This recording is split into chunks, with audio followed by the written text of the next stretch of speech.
here to save the day. In the sector, gonna pave the way. Shining bright like a star.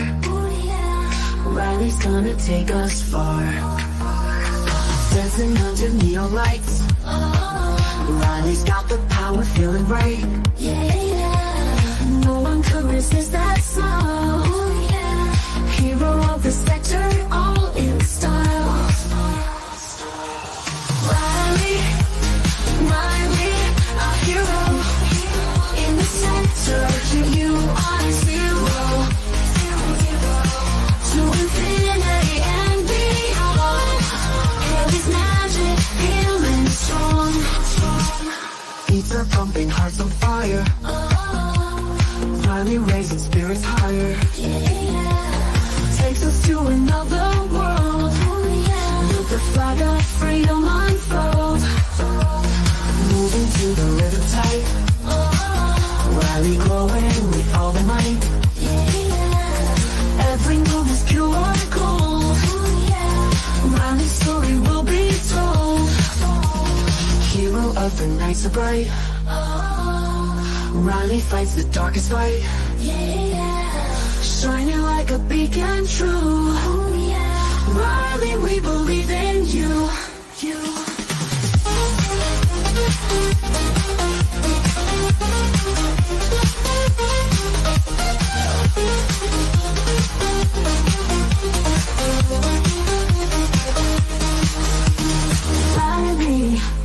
Riley, our hero.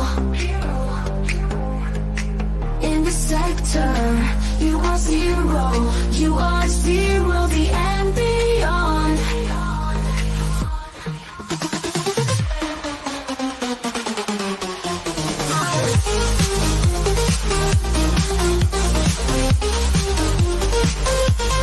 You are the sector, our hero. You are zero, the and beyond. You are this magic, feeling strong. Beat the pumping, hearts on fire. Riley raising spirits higher. You are zero, another world. To infinity and beyond. Riley's magic, feeling strong. Beats are pumping, hearts on fire. Riley raising spirits higher. Takes us to another world. With the flag of freedom unfurled. Moving to the rhythm tight.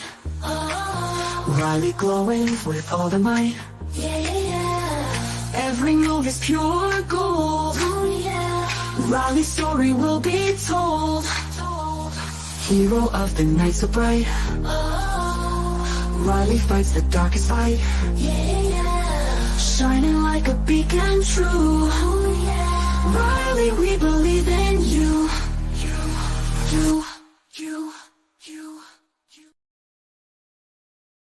Front Tony's back in town today. Hopping high, he's here to stay. Everyone can feel the vibe. Chosen one of CG's tribe. Jumping in with flaring grace. Half-face smiles on every face. Ribbit, and off we go. Tony's the star of the show.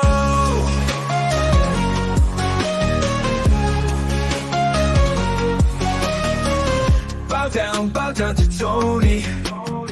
He's the frog, our one and only. Chosen one, we've waited so long. Now he's back to right every wrong. Leaping through the streets at night, bringing joy and pure delight. Crowds are cheering everywhere. Frog Tony's back without a care.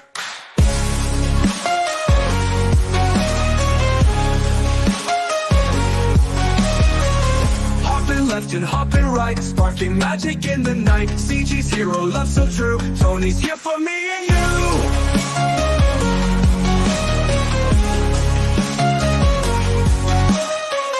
Bow down to Tony.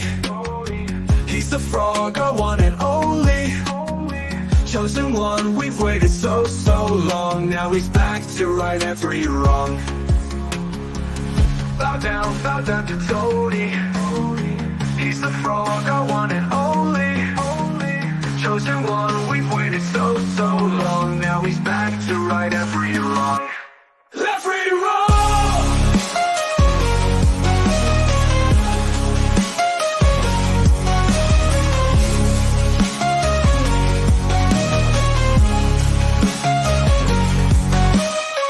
Leaping through the streets at night, bringing joy and pure delight. Crowds are cheering everywhere. Frog Tony's back without a care. Hopping left and hopping right, sparking magic in the night. CG's hero love so true. Tony's here for me and you. Me and you. Every wrong.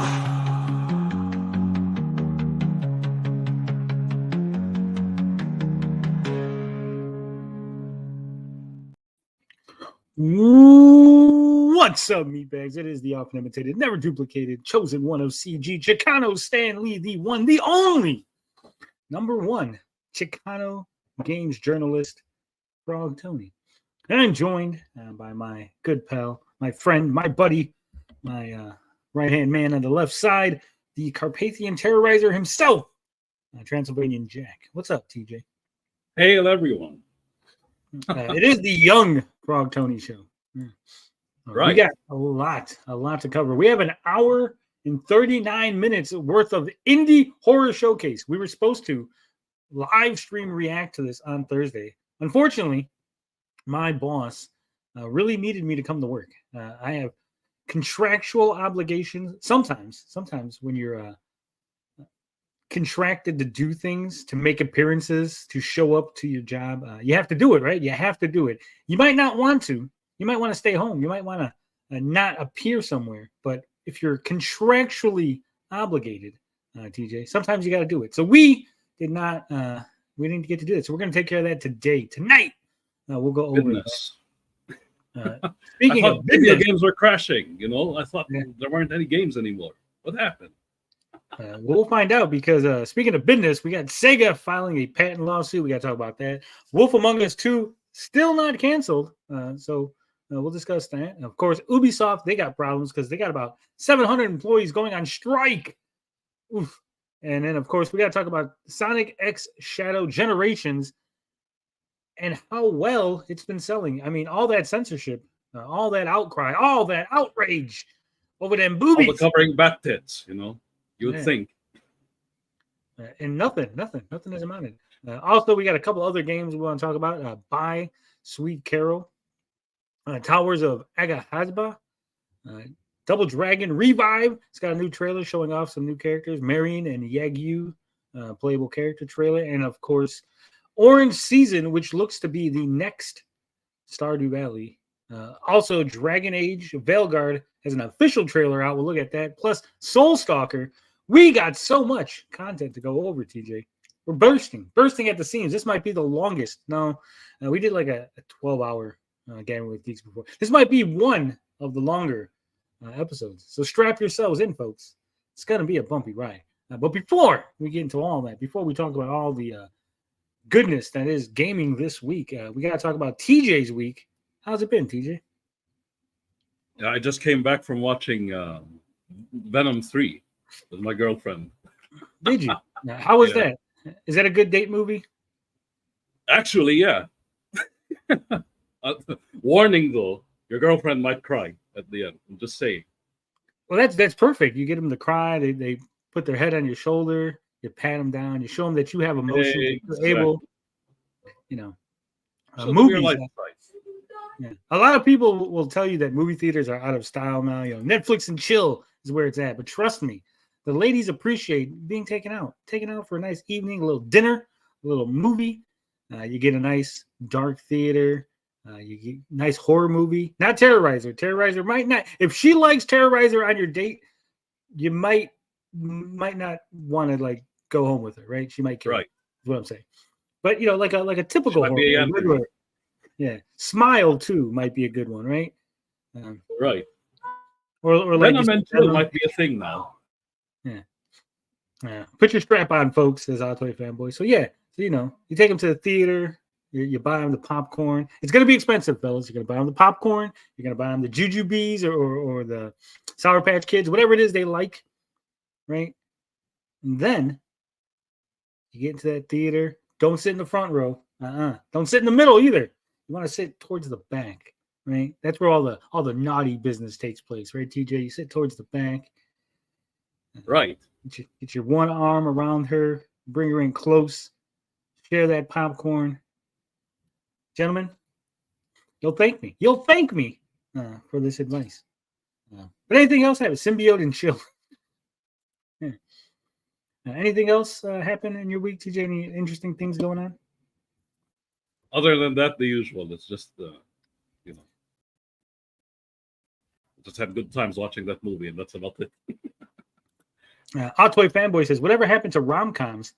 I like a nice chick flick on a date. Yeah, well, I would suggest that, but there really hasn't been any that. I'll be honest. Using them with other genres, right? Like sometimes there's an action movie, like it's a chick flick disguised as an action movie. Sometimes, you know. Yeah. Like I was saying, I will be honest. I don't really know what's coming out anymore. I don't watch TV. TV's where I used to get all the like previews and stuff, right? I don't follow like news websites, movie news stuff. So unless it's like a superhero movie or like something that's like a huge blockbuster, that's oh my god, it's the next Jurassic Park movie, or they're remaking Jaws or something. I really don't hear about it. So I don't even know if there is a rom-com out there right now. But yeah, they are good. Any romantic movies, just so you know, romantic movies, perfect to take your date on. Not perfect to try to do the things you see in those movies. Okay, they won't work for you, right? The Notebook, Ryan Gosling hanging on the that was that merry-go-round tilt-a-whirl. What are the fucking Ferris wheel? Right, he's hanging on the Ferris wheel. So I'm gonna let go if you don't date me. It's cutesy. It's cutesy. Ryan Gosling like, oh, if you don't give me a date, I'm gonna kill myself. It's great in a movie. Works in a movie. Everyone, the ladies crying. You do that shit in real life, they're hauling your ass off to jail. Right? You go out there, say anything. You got a boom box and you're playing music outside your girl's house at like 3 a.m. Movie. Perfect. It's great. It's a great scene. John Cusack holding up that fucking boom box, playing the music. You do that, jail. So, guys, great to watch. Not great to emulate. That's what I'm saying. Let's try not to do that. Hey, you don't watch soap operas, old man? No, I don't. My parents do. So, I guess we all get to that age. Eventually, you just start watching soap operas. I know of them. I know there's a few that are still around, but I don't watch. Telenovelas? No. Not even. I don't know Spanish. How the fuck would I watch a telenovela? Well, your parents, They speak English. Guys, I don't know. I don't know what this idea. Yes, my dad was born in Mexico, but he speaks English. Okay, my mother speaks English very well, fluently English. Okay. The best date movies are horror movies, but you don't want to emulate those either. Yeah. No stabby. Happy Meal dinners all the way. Go Dutch. Right? No, but you want to treat your lady right. You want to treat them good. They deserve it. Women deserve to be treated with respect and love and tolerance and all that good touchy-feely shit, right? Cosmic Vader reminded me. TJ, you want to read that line? English, motherfucker, do you speak it? English, motherfucker, do you speak it? Who did it better? TJ or Samuel? Nobody does it better than Samuel L. Jackson. Come on now. He's LARPing as a Mexican, bud. Mexican tourist. Yeah, all the way. Yeah, hopefully you had a good day. Hopefully you had a good week. Everything's going well. Myself had a excellent. I always have it. I don't think I've had a bad week in a while. It's like a streak. We're on a streak here of nothing but good weeks. Even when things seem bad, TJ, even when it seems bad from the outside looking in, I somehow find a way to take that bad occurrence and turn it into a win, right? I take L's and turn them into W's, right? So yeah, it's going to be great. This week, I set some goals for myself. I set some goals for what we're going to do in November. I got that secret project I'm working on. So that's getting fleshed out. I announced yesterday, I'm going to be writing a novel while I'm waiting for you guys to get the art done on the comic book. So we got that going on. We're going to be doing videos every day. I was actually talking about this earlier with somebody. I'm not going to name any names. I don't want to name drop anybody, but I was talking about this with someone earlier. And I was like, my excuse for not making videos, my excuse for not doing things is I go to work, right? I go to work 10 hours, very tired, come home, can't find the time to do anything. Then we just do a live stream, right? But I'm going to be off for a month, for an entire month. 30 uninterrupted days of no work. I don't have to go to work. I don't have to call into work. I don't have to answer the phone from work, right? 30 days uninterrupted. So if I cannot accomplish my goal of one video, if I can't do a video a day, if I can't sit down, make a video, talk about whether it's a news article, do a review, talk about something I like, right? If I can't do that one time in the entire day, in a 24-hour period, right? If I can't make a 5-minute video on top of doing the streaming, then I might as well quit. I might as well just hang it up, TJ. The excuses are over, right? There's no excuse now. I can no longer fall back on, well, I'm tired from work. I didn't feel like it today because, I had a bad day. I did this, that. There's literally no excuse. I'm the master of my own destiny. So I am not going to fail. I can't fail because if I fail this, if I don't do this, these people in the chat, those people watching us, the lurkers watching us, who are like fucking vultures waiting for me to say something stupid, waiting for me to fail at something, they'll be all over it, TJ. And I can't have that. I can't have it. Son of Watt says, I take L's and turn them into sevens. It looks like it, Stray Beans. Dalish had a computer problem earlier in the week. Her cooling system fucked up, so her computer overheated. She had to get that taken care of. So I don't know if she got it fixed completely or what's going on with that. So she's not here. So it's just the two of us. Just the two of us. We can make it if we try. TJ, just the two of us. No? You're supposed to say you and I, TJ. That's the line. No, That's no. it. Yeah. You're kidding me. I'm fucking Dr. People. It is what it is. A little gay? It is. It's a little gay. So Dalish is too hot. Very smoking hot. Someone asked me the other day if I had a crush on Dalish. And since she's not here, and I'm sure she's not watching. She's fucking hot. Okay? I said it. I admit it. I'm a man. I'm man enough to admit it. Yeah, say the thing, TJ. I'm man enough to admit it. Very hot. There's a reason why we brought her here, Unlike what the no woman's tell you. Samba Gogo says no woman's cooling system has ever failed when she's around homeless Larry. So yeah, like I'm saying, I got no excuses. I got no nothing to fall back on. No safety net. Good way to keep yourself accountable. Keep grinding. So I'm gonna grind. The goal, and I said this the other day again.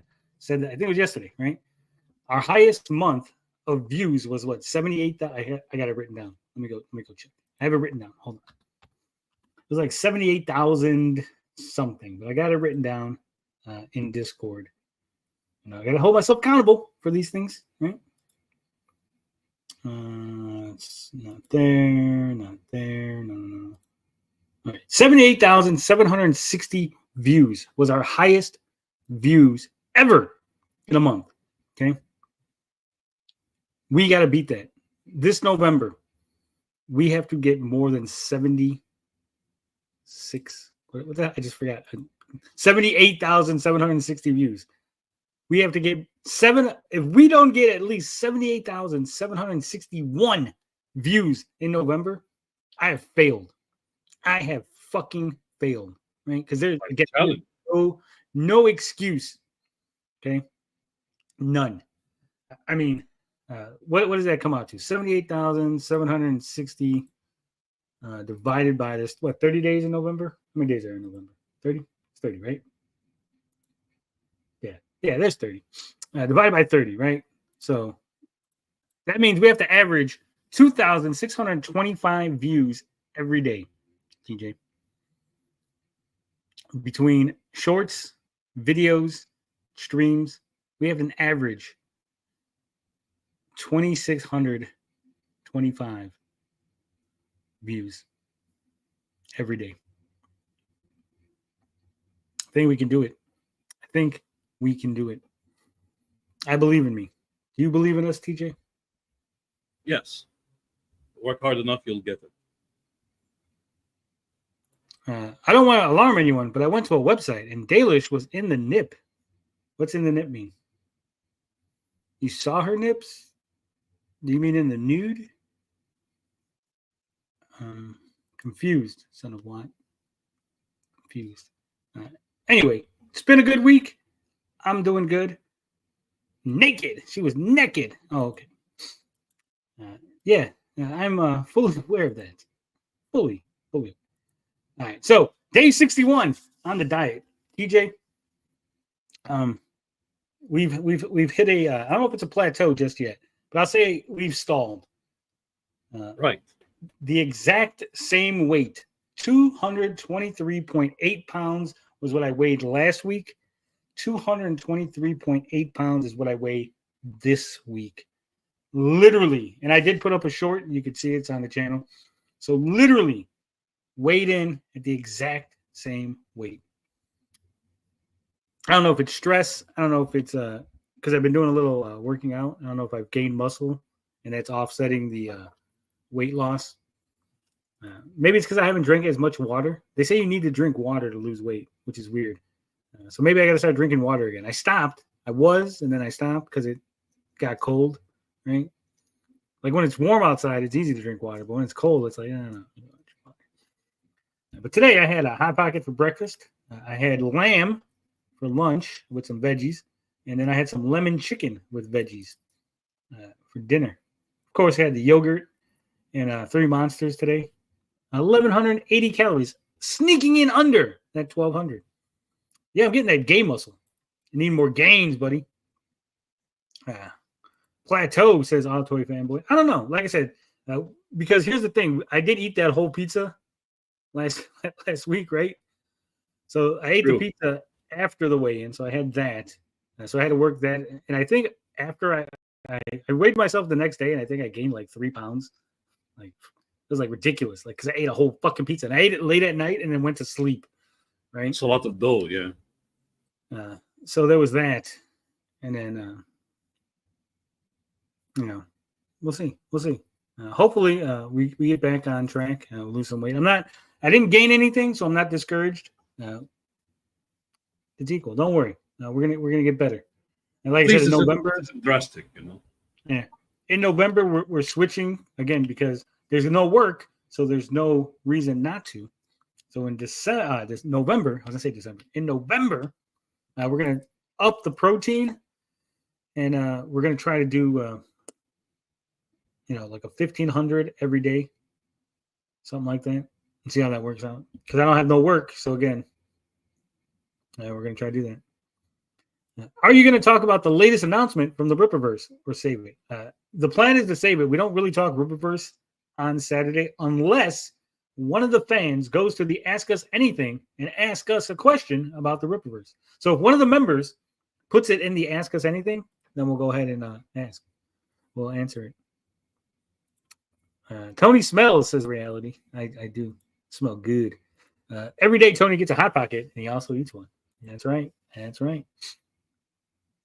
All right, let's. We ready for this indie horror showcase?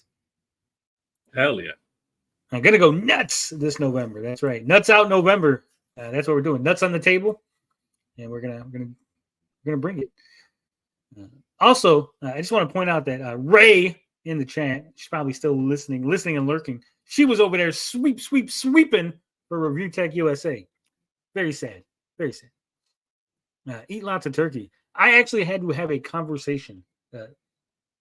We're still on the diet talk, I know, but I had to have a conversation with my parents, TJ, about Thanksgiving, right? Because Thanksgiving's coming up. It's going to be in November, obviously, and right. We do it big. My family does it big. Lots of turkey, lots of sides, scalloped potatoes. I usually throw down. I throw down on Thanksgiving, right? So I had to have a talk with them and be like, look, if you make a bunch of food, that's cool, but I'm not gonna eat a whole bunch, right? I'll eat 3 times. If I'm there the whole day, I'll eat 3 meals. But I'm definitely not eating like excessive, right? So it'll be. Are there turkeys in Mexico? No, not really. But we're Americans, damn it. No turkeys with spaghetti like Good Yang does every No. Thanksgiving. It's a completely American thing. We don't do that. But yeah, so it's gonna be a challenge, right? Thanksgiving, but I think we can make it. I think I'll be okay. All right, let's do this. Indie horrors. Indie horror, not indie horrors. Indie horrors would be nice, but that's not what we're talking about. We're gonna watch the whole thing, so that includes any little skits that are in between. I got it at 1.25 speed, so by Dread XP.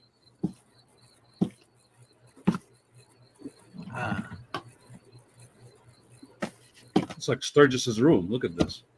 Yeah.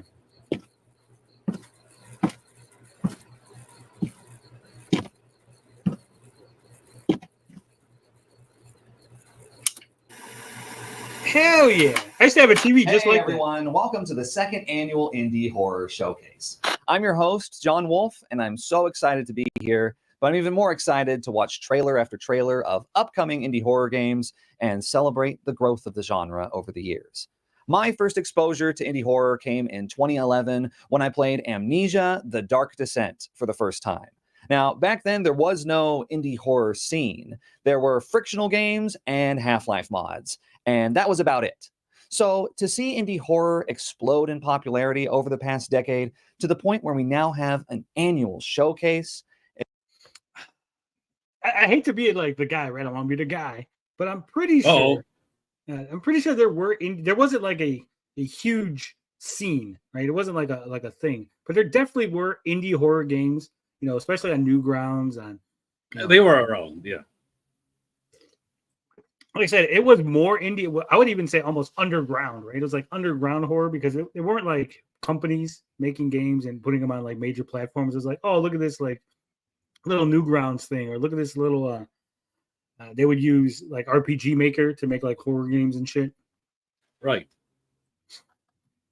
It's been nothing short of incredible to see. Big thanks to Dread XP and The Mix for putting this whole thing on. Let's kick it off with some trailers. I know, right? Yeah, there was a time when there was nothing but Slenderman clones. True. That time.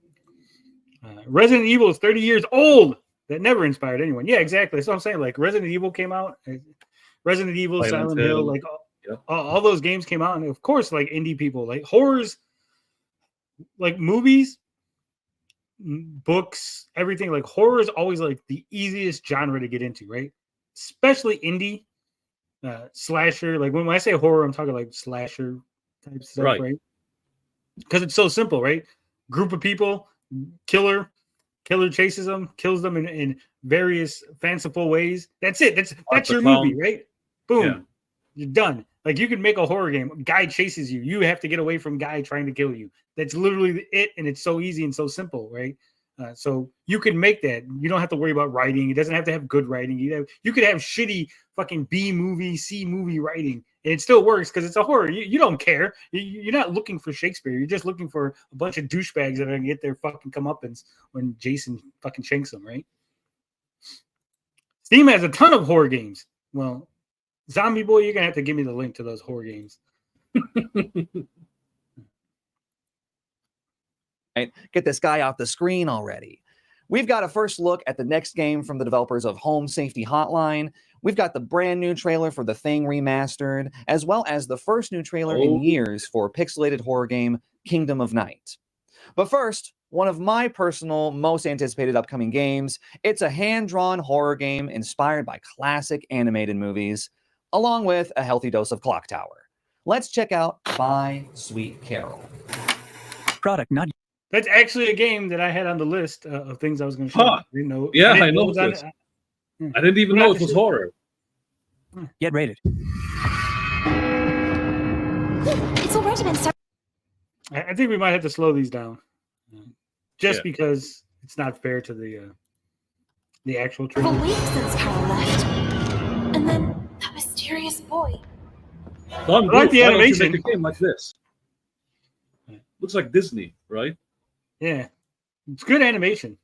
I'll give it that. And it does look like this is like knockoff Bell. It's like we got Bell at home. Yeah. Where are you, Carol?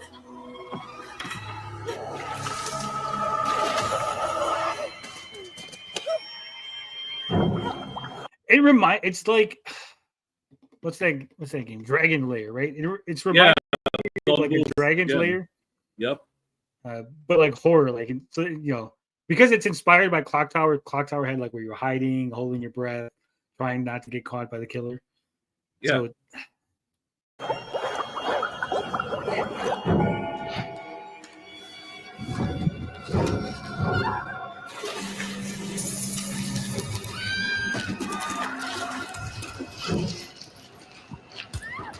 Disney horror booth. Yeah. fucking Don Bluth's Secret of Nymph. That's not a horror movie, but god damn, is that thing scary. It's close. Right? Yeah.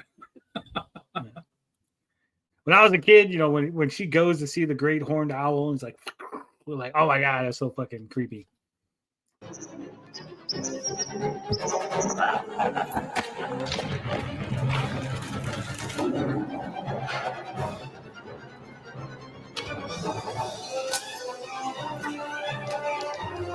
You could turn into a rabbit.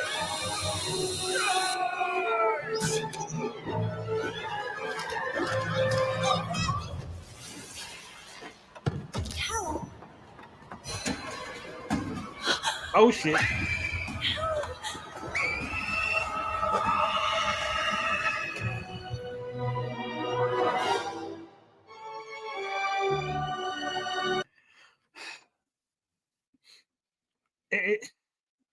I like the way it looks. I don't get the name unless it's like a reference to Lewis Carroll in Alice in Wonderland. Yeah. Right.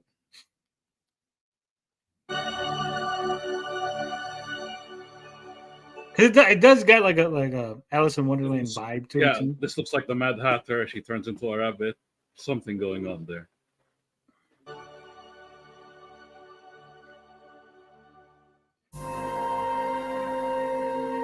Oh mutt. That almost says smut. Get rid of that O. It's one letter away.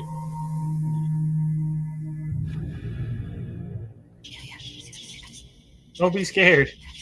That's the dream. Oh, okay. Oh, it's like one of those EXE games. Yeah.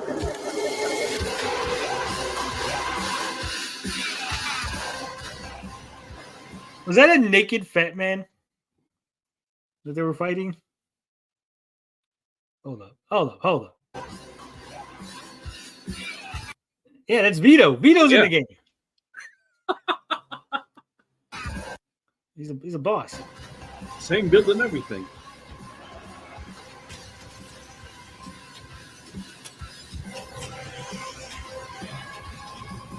Hey, it plays like Contra.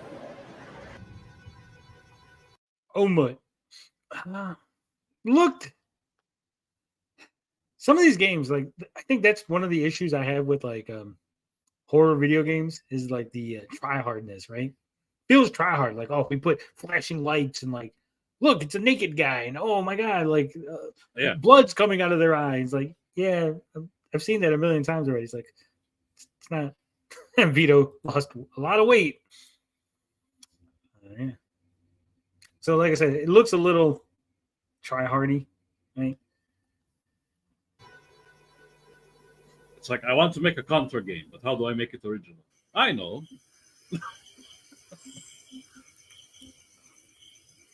This in-engine footage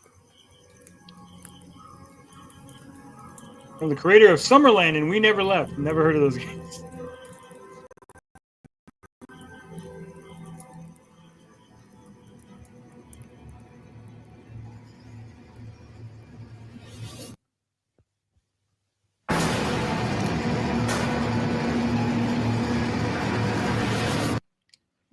Yeah, here's that Slender Man clone you were all talking about.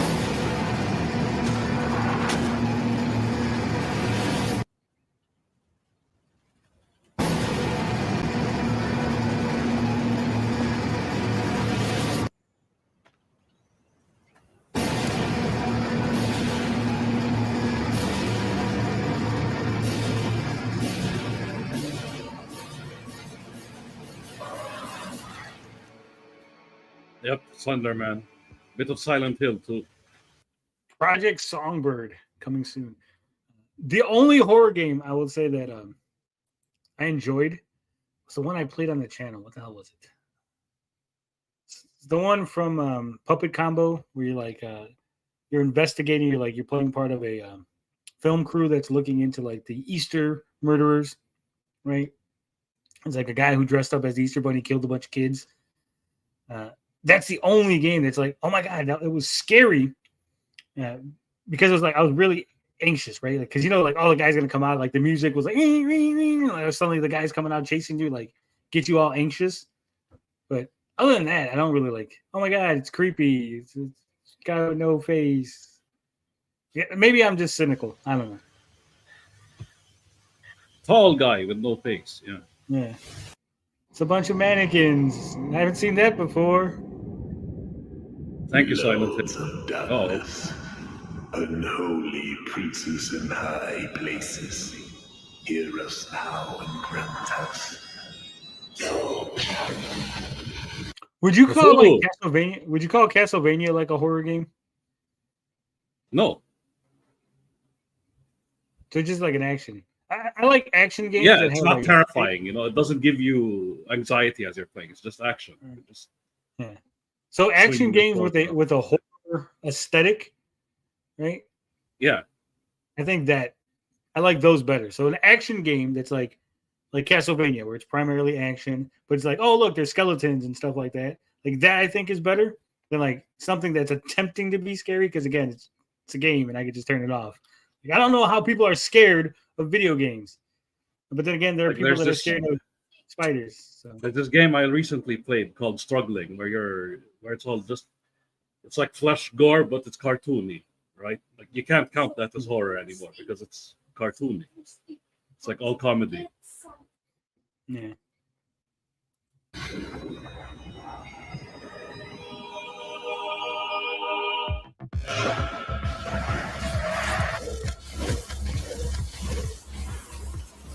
See, this looks like a horror themed action game because it looks more like a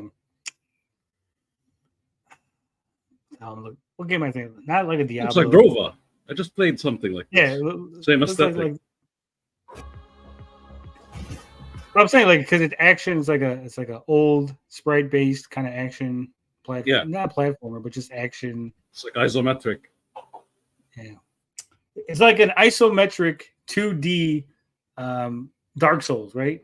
Because you usually have like dodge mechanics, like in Enter the Gungeon, where it's like dodge mechanics and stuff, but it's like sprite based 2D.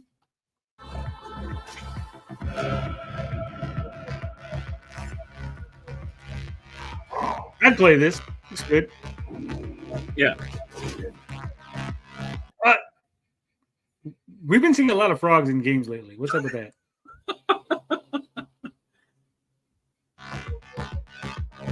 Amphibians are terrifying. Am I?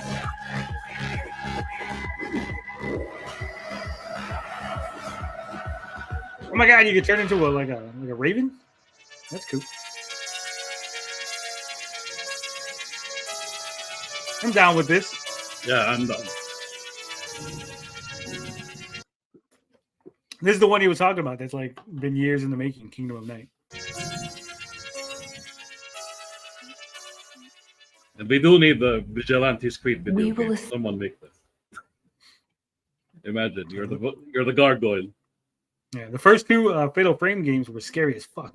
I think Fatal Frame, that's the one where you take pictures, right? Because you got to put the camera up, Yeah. so you can't see nothing until you put the camera up. They're like, "Oh shit, it's right in front of me!" Right? Oh, those are I think it's- terrifying. Yeah. I think it's more like a jump scare type of thing, right? Kind of like FNAF, right? It's not scary, but they're like, "Oh, you get jump scared."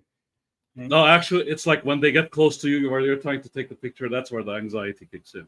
Mhm. That's my experience, at least. So, Escape here together, but Hell it yeah. must rely on your power. Yo, power. What is this place? You know what they need to make a game of? Cabin in the Woods. Yeah. You know what? It would here's guys. I don't know if Universal Pictures. I don't know who fucking owns it. Who owns fucking Cabin in the Woods? Whoever does, pay attention. Here's the game. Okay, you play not as the guy trying to get away from the monsters. You don't play as the teenagers, right? Instead, you're in the control room, sending the monsters. Right? You're the one. Oh, yeah. Send the gargoyles, and then you gotta like send out the gargoyles. Like, oh shit, send the fucking merman after him, right? Like you're trying to like kill all the teenagers. Yeah. If we can escape from here, I'll tell Dan you Lawless in the everything. chat. Hail, Dan Lawless. Frog Tony rules. Matt Barge rules. Hello? Thank you, Dave. Where is everyone? I was actually looking just today. Speaking of Dan Lawless, I got Marvel Unlimited. Right, I got it today. I got like a 7-day free trial. And I was actually looking at some of the old Doctor Strange comics. And I was like, that's Dan Lawless' signature on that cover. I know that. Oh. I was like, I own that issue. I own comics by Dan Lawless. But trust me, Alexia. Dr. There Elric. is no better What place does for you Alexia than want?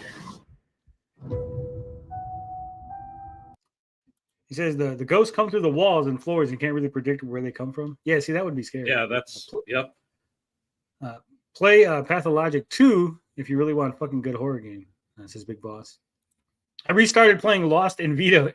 I said Lost in Vito. It's like, damn, that'd be a horror game. You're inside Vito. Lost in Vivo, if you play at midnight in real time, the game is completely different. Yeah, there's a couple of games like that. There was one. I want to say it was called like Midnight Channel or something. There was a game coming out where basically we had looked at the trailer. It was basically like the game would only be active from a certain amount of time, like say like from 9 p.m. to like 3 a.m. Right? That was the only time you could play the game. Then it would like be offline for the rest of the day, and then like the things you did would affect everyone else playing it because you were all playing it at the same time, right? And like you were helping to craft the narrative or some shit like that. It was really weird, but it sounded like a good concept. I don't know how the execution would work, but it sounded good. It would be like Sims, but dark in a different way. Yeah, Lost in Vito.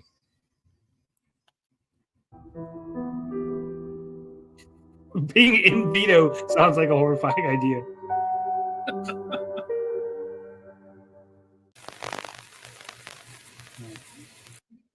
A horror game where you're a soldier or sieges trying to survive the escaped Weapon X would be sick. Oh, yeah. I mean, Marvel could do it. There's a lot of things that could be done. Hey, it's one of those talking bastards. I won't leave you. Hellfinders.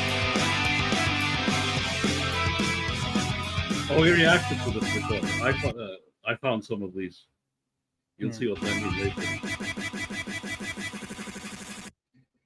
Uh-oh. What's going on? Uh-oh. Disc reader. I remember I used to get that every once in a while on the PlayStation. Fucking sucked. It wouldn't have that thing, obviously, that symbol that's in the middle. Yeah. So I guess this is like, what the fuck? Tony profile, guys. Uh-oh. Is this a .exe situation? What's going on? Am I about to get isekai'd into some horror game? Hold on. Let me go back real quick. It's not what I wanted. Not what I wanted. Damn it. Hey, see that Max Toad? Yeah, that's what I wanted to look at. I wanted to look at what the games. Quiet Manor 3, Hellgrinders, Max Toad 2, and Beatbot. That's what's on the memory card. So I like this. So I like this idea that you're playing a game, then suddenly it glitches out like the old PlayStation stuff. The only problem with this is I don't think kids nowadays would get it. Like I get it because I used to play the PlayStation, right? And I understand what the the disc read error is, right? But A, you're not playing this on a disc, so you put it in, or you download it onto your PlayStation or you're on your Steam or whatever, and then it does like disc reader, and you're like, what? Like, what's going on? This is a gimmick, right? Whereas if this was actually like if I put it in my fucking PlayStation 1, if this came out during the PlayStation 1 era and I put it in and it did that, that would freak me out for a second. I'm like, what the fuck, right? Like, what's going on? Why is it disc read error? Beatbot is what I call my fleshlight. Damn.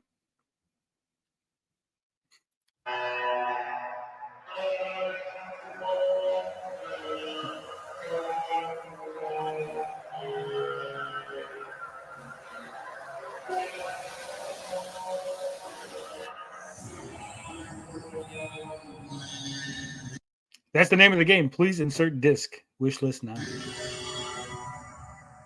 I have no idea what it is, but it seemed weird and interesting.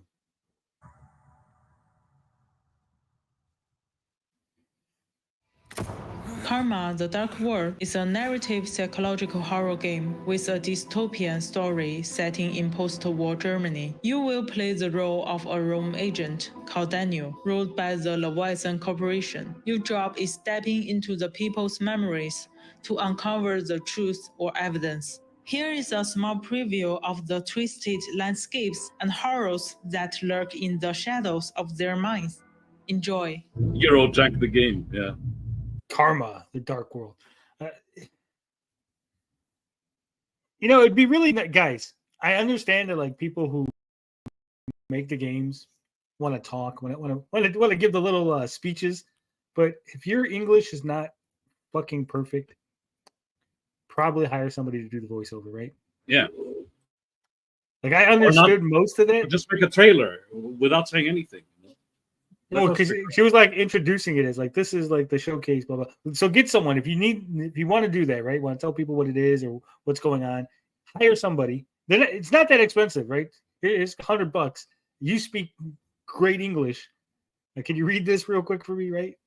So you get the Ira talking here. Do you think a glimpse of a memory is the absolute truth? You don't get to choose to see the events that led up to these memories. Look at that. We got a new member. Ivor. Elvor. Hop onto the lily pad. Yeah. Don't forget, you've made it. We haven't read the Ask Us Anything. So if you got a question that you want an answer to, boom, go ahead, drop it in the Ask Us Anything. It's on the community tab. Monday is when we do that. So that way it gives you a whole week to think of questions. Transpired after. They're picked out for you by Mother.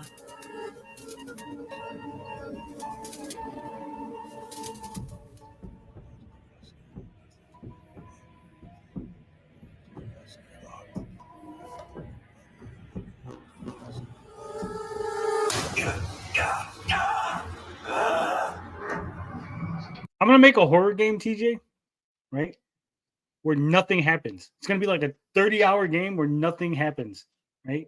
Nothing, but it's going to be like where you walk down long hallways and there's like doors and stuff and like you hear creaking noises, but there's never a jump scare. It just gets you anxious because you think something's going to happen. Exactly, right? yeah.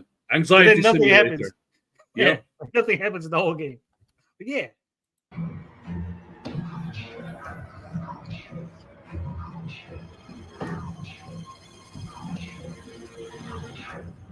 Oh, that's crazy. We are all lost lambs. Min says, "Hi, Frog Tony. Where's Dalish? She's on her way. She said she was napping. She was napping. So, that's fucked up. Demo available now. Karma, the Dark World. Is a horror. Looks good.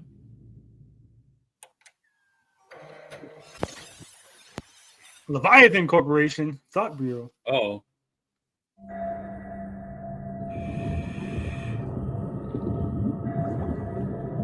Oh shit.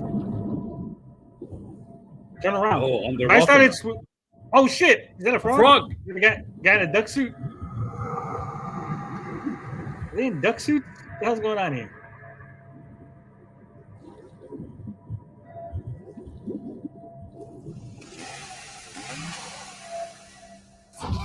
Oh, snap. That guy just got. Murky Divers.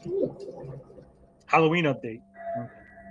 It's not a full horror game. See, I don't think this should count. I mean, I think they're trying to like add stuff into this, right? Like, oh, we don't got a lot of content. Like, oh yeah, there's an update for a game that just added horror stuff because it's Halloween. It's like what Call of Duty did, right? The zombies and Art the Clown. The Thing. Oh, here we go. How is this indie? Like, I know it is indie, but I'm just saying, like, how has no major video game studio go, we should make a Thing game. Let's get that license. Like some small indie company got the license for the Thing video game.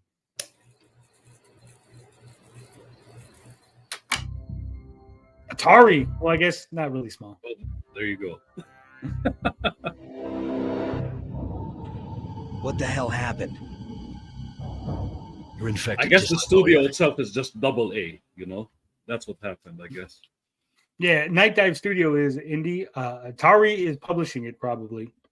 Night Dive would be developing it. Universal is just the license holder. I wonder if this is going to be canon. It's going to be one of those, like, we're finally going to find out, was Kurt Russell infected at the end of the movie, right? Finally answer the question. I'm not. Put your weapon down. No way. Still in development. I'm not going Content may be anywhere. different than final game. Do you have any idea what's going on out there? I have a perfect idea. I think you'll be impressed with the result. Back down. You don't want this fight. You know damn well there's only one option here. Oh, apparently John Carpenter confirmed this is canon. Oh, shit. What's up, Dalish? What are we watching? The Indie Horror Showcase 2024.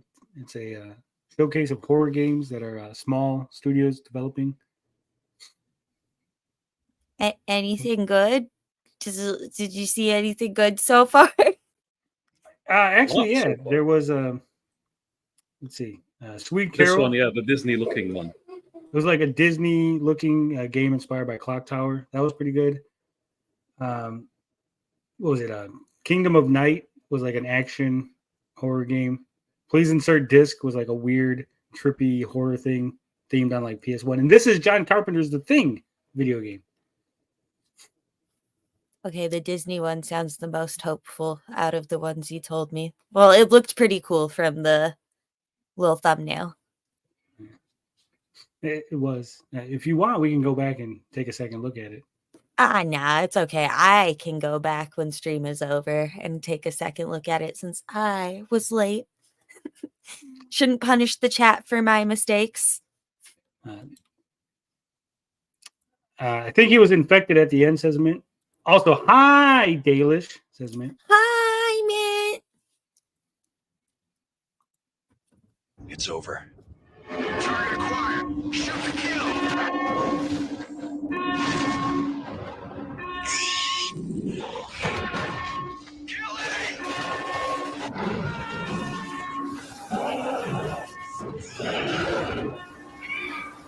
I think it's too much action for the Thing. Yeah. I think it should have been more like almost a single player Among Us where you don't know who's the fucking alien. And then if you kill the wrong person, like the game's over, right? Like, no, you killed the human.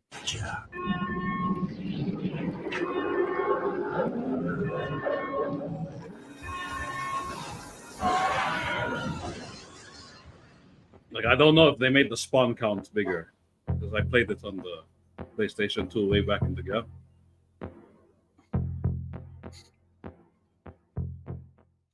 One of the best aspects of indie horror games is their creative and unique presentation style. From characters with blue hair and pink jackets to cardboard cutout guns to Oh my god, I know hand-animated this voice- guy. What the fuck? His name used to be Harshly Critical on YouTube. Now I think he goes by John Wolf. And Yeah. like he's more popular because he does like cross-dressing. So he dresses up as that like Resident Evil hot mommy waifu to do charity streams. And when That's I the initially guy? followed him, when I initially followed him, I was like a teenager. And so when it came out that he was gay, I mean, like I'm bisexual, so it wasn't like, oh my God, you're gay, but it was still like, oh my God, you're gay. You were disappointed. You're like, oh man, he's gay. Not him. I mean, when you call yourself harshly critical, I just feel like that was straight branding to me, okay? Like straight men are the angriest men I know. No, And then finding out he was gay, I was completely. like, is he just mad he's not straight? No, I'm kidding. I would be just like if there was a hot like female YouTuber I was following or something, like yeah, she's hot, and then like she's gay, it's like, oh fuck, she's lesbian. So there's no chance now. Lost my opportunity. Well, see, I wasn't watching him because I was like, maybe I could fuck one day. I was a teenager, but it was still just like I had this entire perspective built in my head about this guy, and he shattered it just with one "I'm gay" comment. That's terrible of me.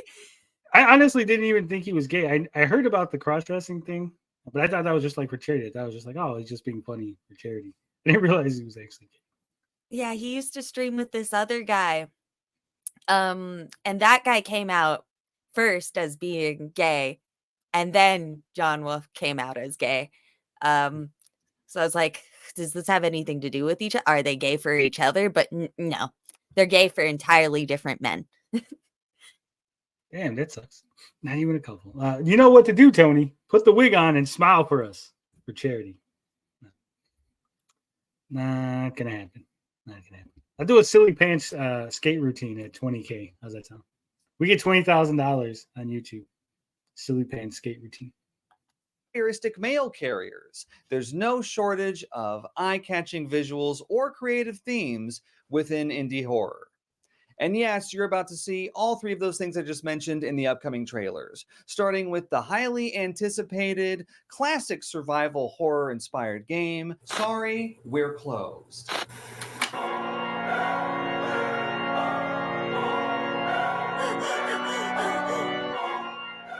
What the?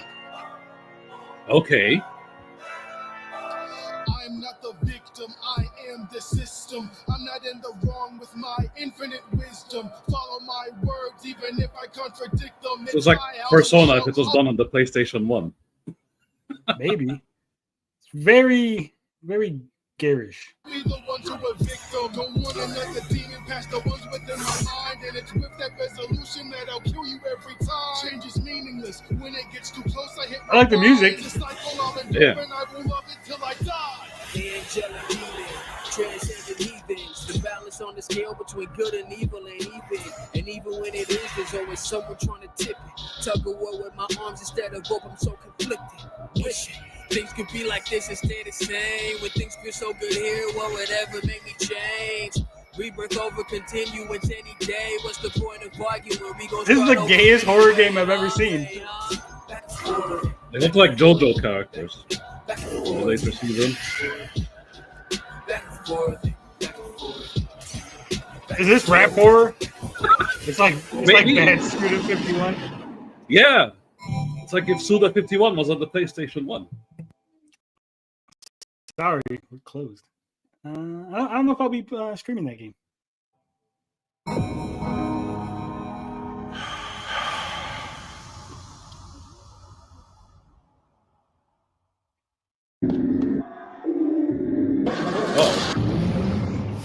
In the land far beyond the reach of ordinary maps, there lies a unique city called Paper Town.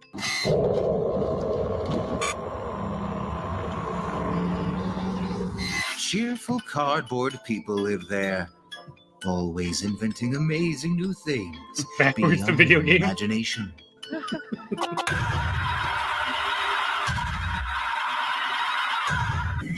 Is this like there's a cardboard world and then like it's invaded the real world? Probably. Look. That's what it looks like. Everything's made out of cardboard. Doom. Yep, it's Doom, but cardboard.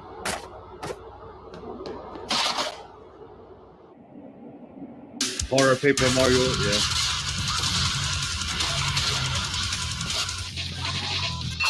Hey, even the Doom music.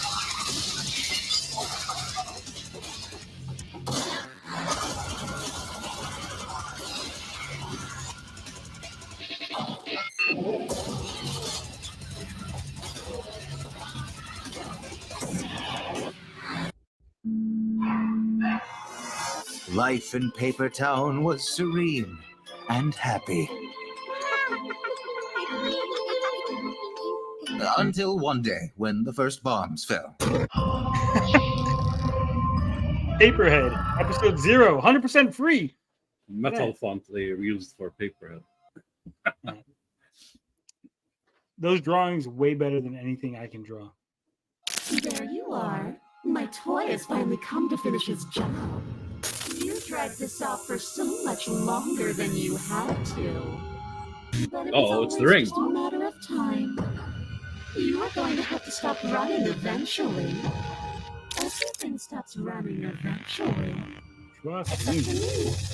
All that's left is for you to take my hand and let me out.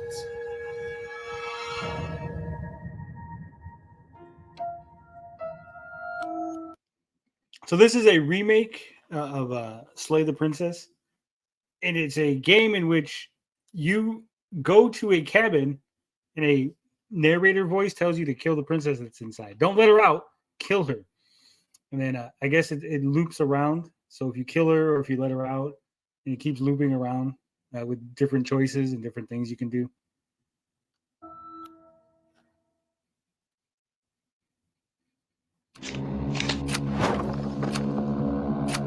Okay, I don't know what this is, but it got cards, so I'm good with that.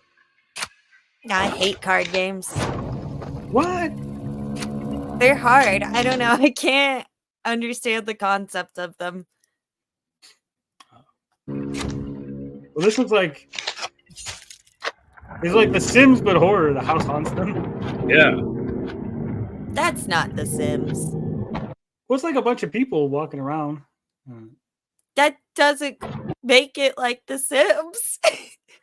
The Sims is character creation and building. You're like, you get to drop down a box of the home. That's building. That's The Sims. I haven't played The Sims since like the first Sims. Okay, it was very simple back then. Yeah, I guess then it would look more similar to this. Like in the first Sims, there was no like zooming in and like looking at things. It was just like an overhead look. Isometric. So I'm guessing you're the one running the house and scaring the people. Be the villain, yeah. This is exactly what I said. Remember when I said the other game would be? So I guess you could change the deck of haunts. I guess you could change the house using the cards you draw, and then you got to kill the people. Yeah, dungeon like paper, but horror. Yeah. Yeah, seems like an interesting concept. And then with the cards, it seems like a like roguelike randomness and all that. I'll just play Magic the Gathering if I want to play cards. Are you any good at Magic the Gathering? I don't know. I mean, like I do win against the people that I play against, but I wouldn't necessarily consider myself like tournament worthy. Because I've played it before. I used to play Magic Online and all that. I played, was it Finbar I ended up playing? Bob was like, "Oh, you're no good." We used to have this guy Bob. He's like, "You're no good. We'll play." And then he like didn't show, so then like Finbar took over, and I ended up playing him, and he was really bad because he's never played Magic. So, I mean, that's something we could do. See who's better at Magic the Gathering. I haven't played in years. Oh, I'm gonna be so mad if you beat me. I would have to win. Why would you be mad? Because I would want to win. Oh, I want to win too. I want to prove that I'm good at Magic. There it is.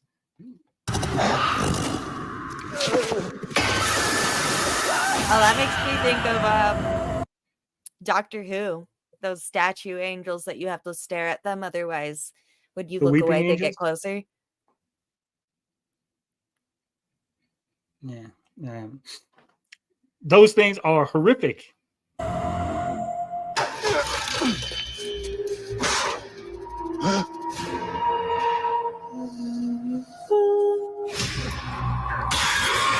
Is this like a horror game, but you're also like trying to steal stuff? So it's like Oh, that would Payday, be but interesting. Yeah, it's horror like Payday, heist. but yeah. Lara Croft without the titties. What? That's what it is. Lara Croft. I mean, you go steal stuff from tombs, and sometimes I don't it think gets that's spooky. I don't think that's a tomb. I think that's like a. It looks like a museum or something. Yeah. Has she never stolen stuff from a museum? I'm gonna be honest Actually, with she you. did. I've did. never played a Tomb Raider game. Well, TJ said yes, so I win. Dalish dominates at Yu-Gi-Oh. Man, Like when she went emo, Tomb Raider Underworld. Yeah, that's when it happened. it belongs in a tomb. Maybe you're taking it back to the tomb. Right?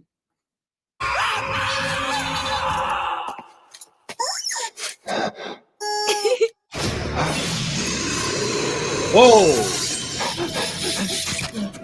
That was so just cute shot for it. a moment.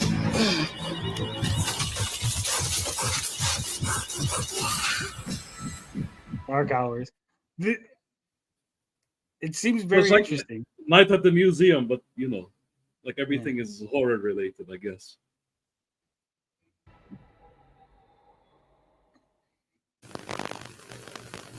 Oh shit, darts. I'm scared.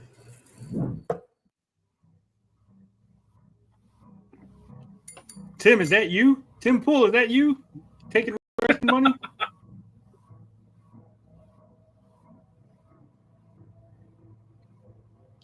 Hack the publisher.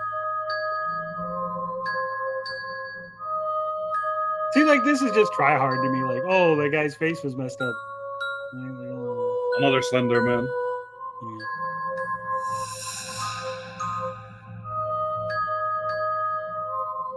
Do not launch this. Oh, another .exe deal. Yeah. Tim, please respond. The FBI wants to know if you took Russian money.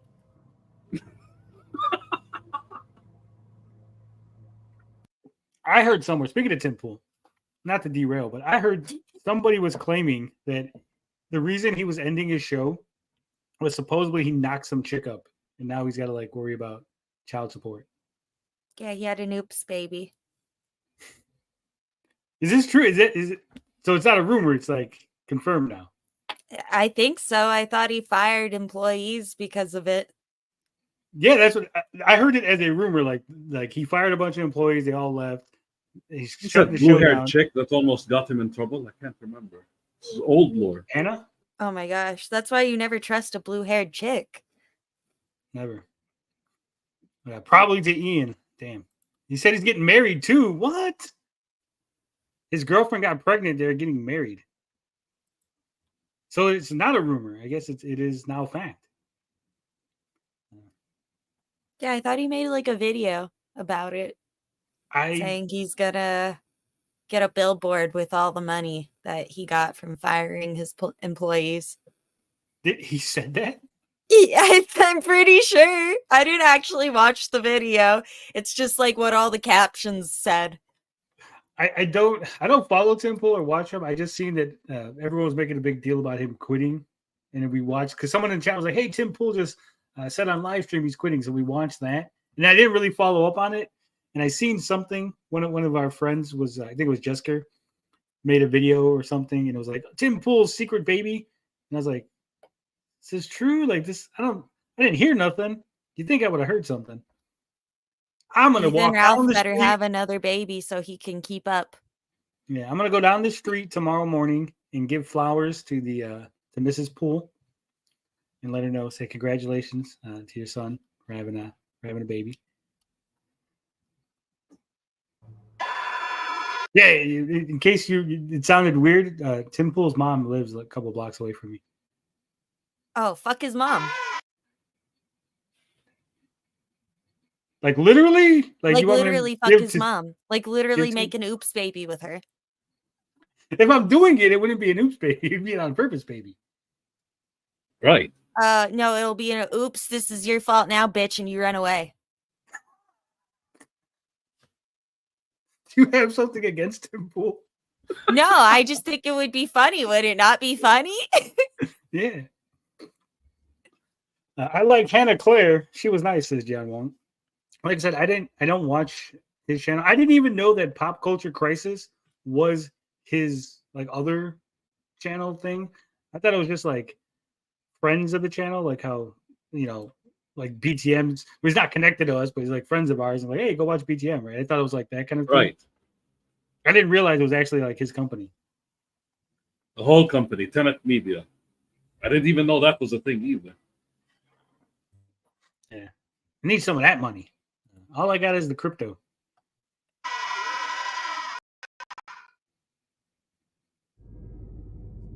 Have you heard of that game? That game? That one game? That game?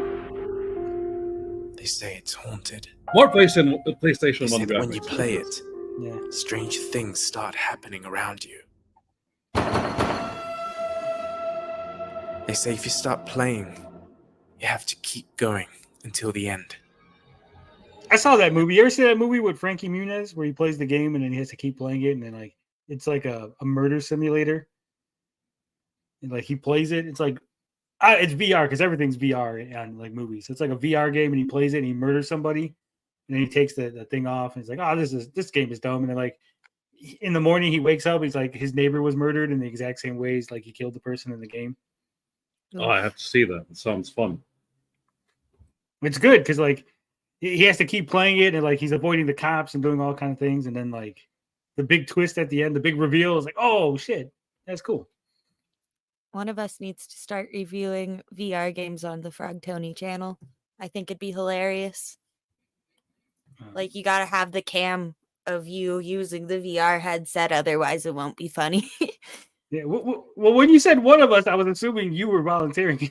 Well, I suppose Finbar could do it. He also shows himself on camera sometimes, but I guess that falls to me or Mint. Mint shows her face. I just don't play VR. I don't. I've never tried VR. It's fun. I tried it when I was a teenager. It's fun. I haven't done it since I've started streaming. Well, there you go. We'll dive into petty cash and we'll get you what do you want? Oculus, Meta, what I don't even know what they are. It's like a PlayStation VR 2. Me either. We'll figure it out. VR coming soon to Frog Tony. Yeah. VR is fun and it makes Subnautica scary. Subnautica's already scary without the VR headset. Okay, I'm dumb, so you're gonna have to like excuse me for when I say this, right? Mm-hmm. When you stream VR, is it static? The image, like what they're watching. Obviously, you're moving, right? The person. But I'm saying like what they're seeing, like what the viewers are watching, like the gameplay. Is that static or does it move like your head moving? Because I think that would be like that would make if you turn me your head, crazy. the screen's gonna turn for them, so they're gonna see like what you're What you looking see. at. Yeah. Oh, good. I would rather watch Shillelagh over VR games. I don't know what Shillelagh is. Me either. VR is best. Blade and Sorcery, Thrill of the Fight, Skyrim VR.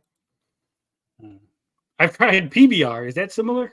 Says Altoy Family. Could be. We'll have Dalish try VR. We'll see her like breaking everything in her house as she's like trying to kill the monsters. It'll be fun. Oh, I know. I'm gonna fall over. I'm so clumsy. There will be nothing to trip on, and I'll trip anyway. He'll end up outside somehow. I was like, no, everyone's screaming, stop, going into traffic. All of a sudden, I'll be in my neighbor's house like that one game you were talking about. Yeah. Crazy. VR streaming captures captures one eye as the video output. Okay. See, I know you guys. You guys in the chat are always smart. Chat always knows. Oh, and Shy Lily is a VTuber or Twitch streamer. Obviously, he's not as good as the Frog Tony VTuber. So. But yes, you're right.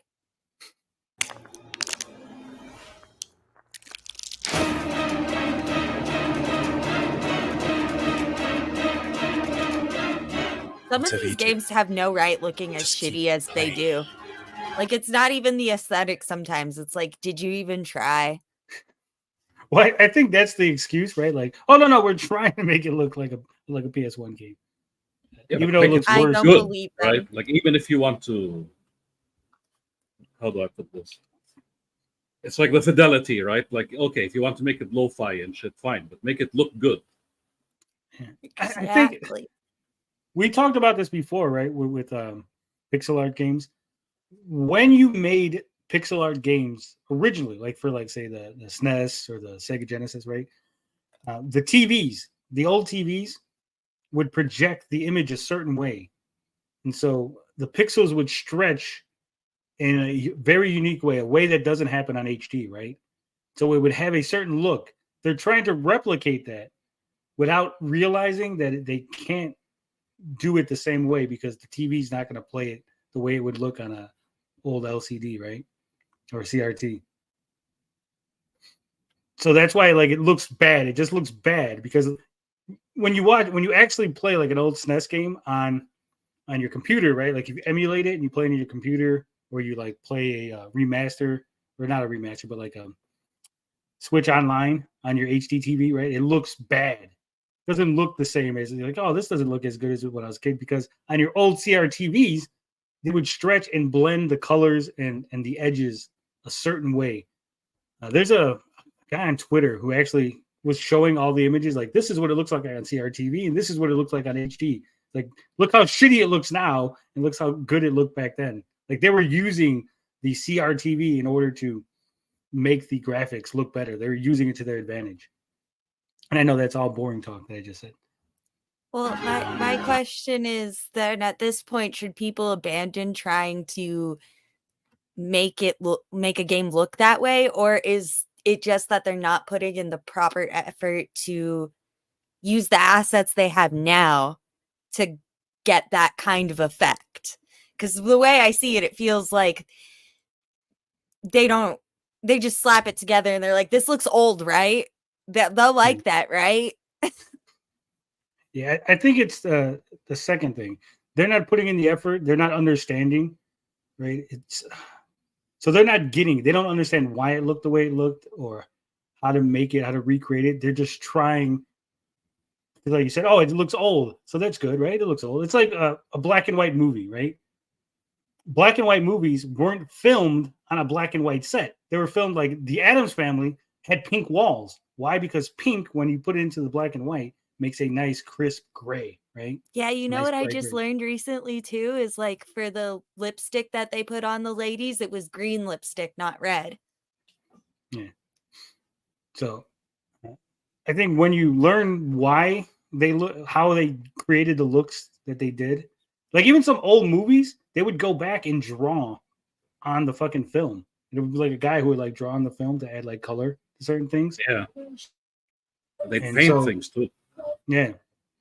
And so they're trying to like recreate the look without understanding how the look was created in the first place. And that's why I think it's failing. It's not living up to what it's supposed to be. If you look at what was it, Octopath Traveler, that game looks like what you think a SNES game should look like, right? Like, oh yeah, that looks like a SNES game, and it looks good. It's not all janky looking. What we're staring at right now looks like a hippopotamus with two big infected ball sacks on the sides of its face. I have no idea what it was. I don't know what it actually videos. is, but like I've just been looking at this the whole time. I'm like, that looks like an infected ball sack. I've never seen one. It's a finger. It's what I imagine it would look like. I think that was a spider. No, that was a finger. No, I think it was a spider. Hold on. Yeah, but fingers.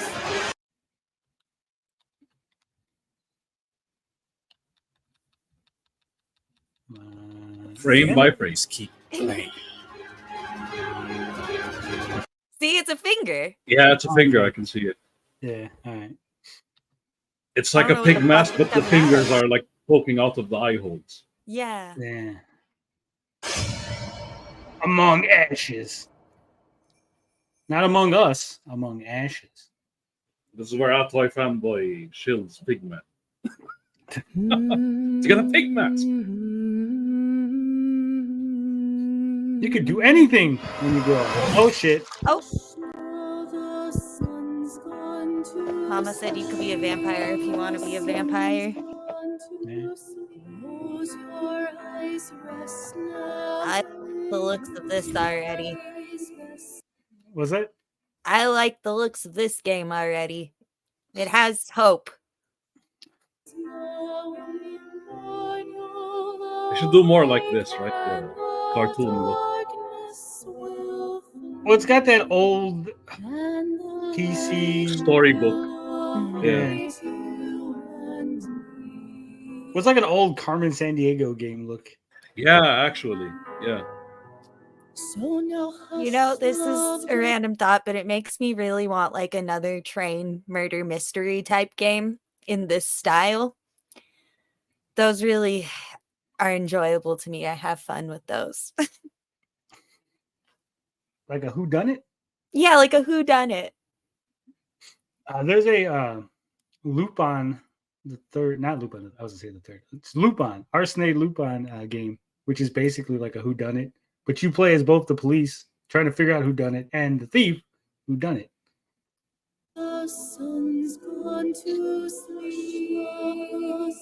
Ah, it's a dating simulator.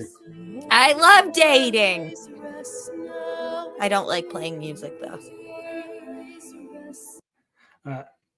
I think I've only played one or two dating simulator games. Some of them get to be really, what's the word I'm looking for here? It's a lot of reading, right? It's like, man, it's a lot of fucking reading.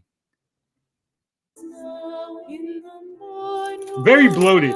That's the word I'm looking for. It's very bloated with the writing. It's like way too much.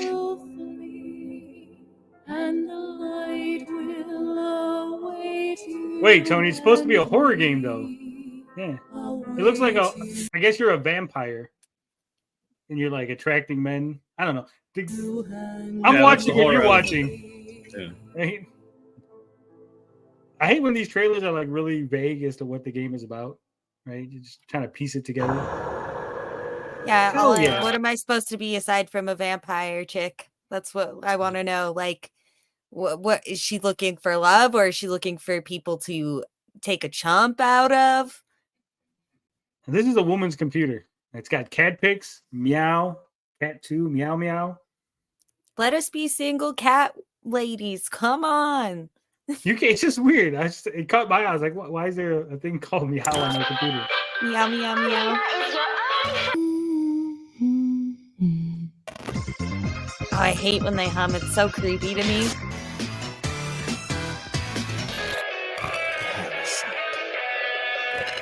The heart. Another .exe game. Fragile. Oh shit. To watch you remove content. 4chan, is this you? It says oneway.exe, so it is a .exe game. It's literally. It looks like shit except for the meow meow meow cat pic. Presented by Oopsie Daisies.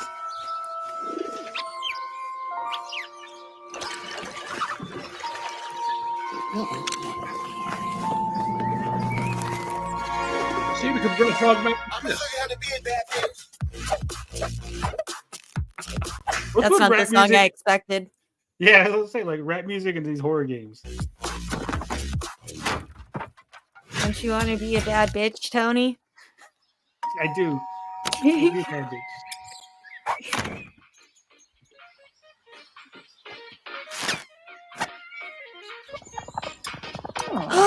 What? There's a peeper!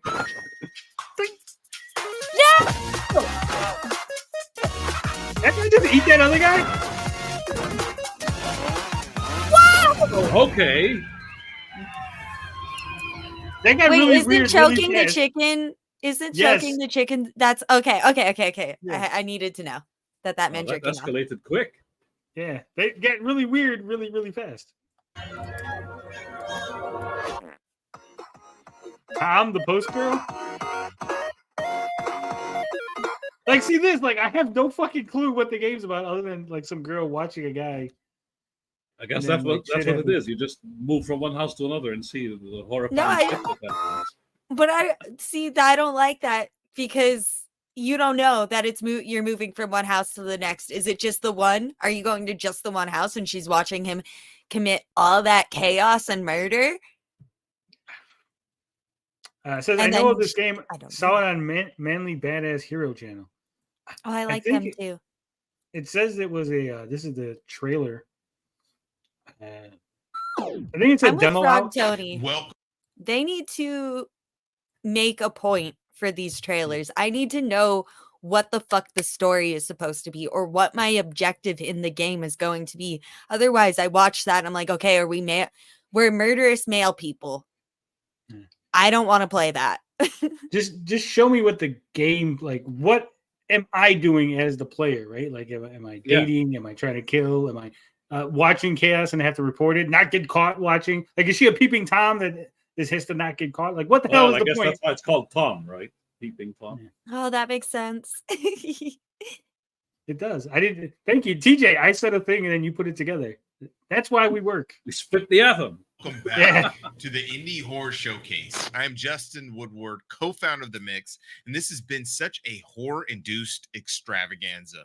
The Thing remastered, Tom the Post Girl. Who would have thunk we would be celebrating such Do we need to hear this awesome man horror? talk?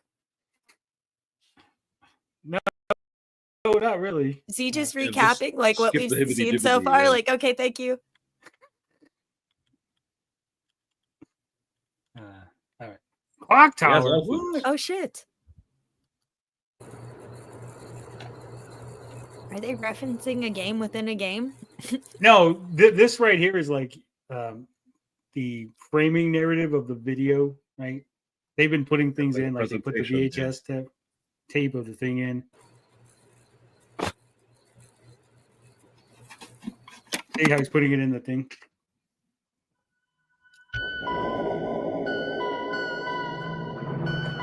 Here we We're go. so lucky to live in a Classic. mansion like this, right, Jennifer?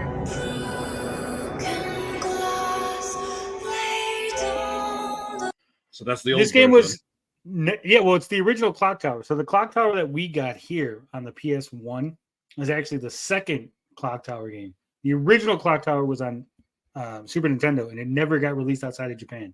You could emulate it, which it's completely illegal to pirate games. Don't do that. Yeah, Did you know, Frog Tony doesn't support that, so I guess don't play the game. Play this one. But play this one, which is now coming out. See, if you guys wait long enough, they'll bring out the games. The problem is, I'm not saying that this is the problem with this clock tower game specifically, but a lot of the times you wait for them to finally like bring those games back, remaster them, and then they take out like an integral part of the game.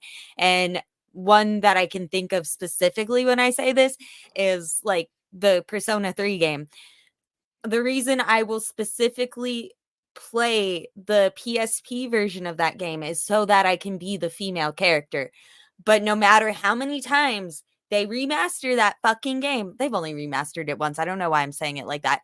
But the point being is they won't give us a female character. They know we want one, but they won't give it to us. Even though we had it in the PSP version, even though they remastered it, they're like, we know you bitches want to play as a female so you can romance the guys, but we hate women, so you can be a man or you can cry about it. Yeah. Well, I know in the PSP version of Persona 3, when you played as the girl, they did add a bunch of extra stuff in it. So there was like more lore and more like it was so tidbits. Good. It was so good, Frog Tony. And they won't give it to So me. it They won't actually give me another matters for lady. once.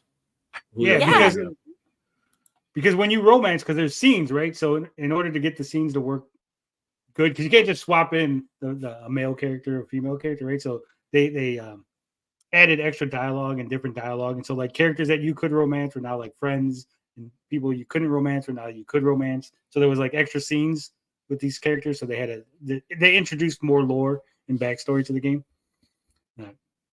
I But just don't understand why they won't give that portion of the game to us in the remaster. Maybe it's harder than I think to port it over or something. I'm not quite sure. But it is a disappointment to me that they refuse to let us play as a female character.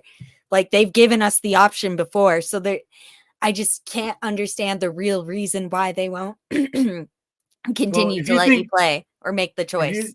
If you think that's bad, okay, we never got the original Innocent Sin. Persona 2 was actually 2 games. There's 2 Persona 2s. Okay, there's the original Persona game, then Persona 2 Innocent Sin, and then Persona 2 Eternal Punishment. Originally, we only got the second half of that. So we only got Eternal Punishment, which references a lot of shit from the previous game, Innocent Sin, that when you play Persona 2, as an American fan of the Persona series, you're like, what the hell are they talking about? Like, they're referencing a bunch of shit from the previous game that we had no idea about. So in that case, I would have been like, yeah, go ahead, pirate it. Also, in the original Persona, they took out an entire section on the English version, which involved Hitler and like a whole like Snow Queen quest and shit. Like in the original Persona, you could like you go back to the school and you can divert from like the main quest and like you start a new quest that has its own ending and like the game ends with you like fighting this other demon. But that was like completely removed from the PlayStation version in America. So They hate us. I don't know why they do this. They just hate us. I fucking love the Persona series though. So good. The beautiful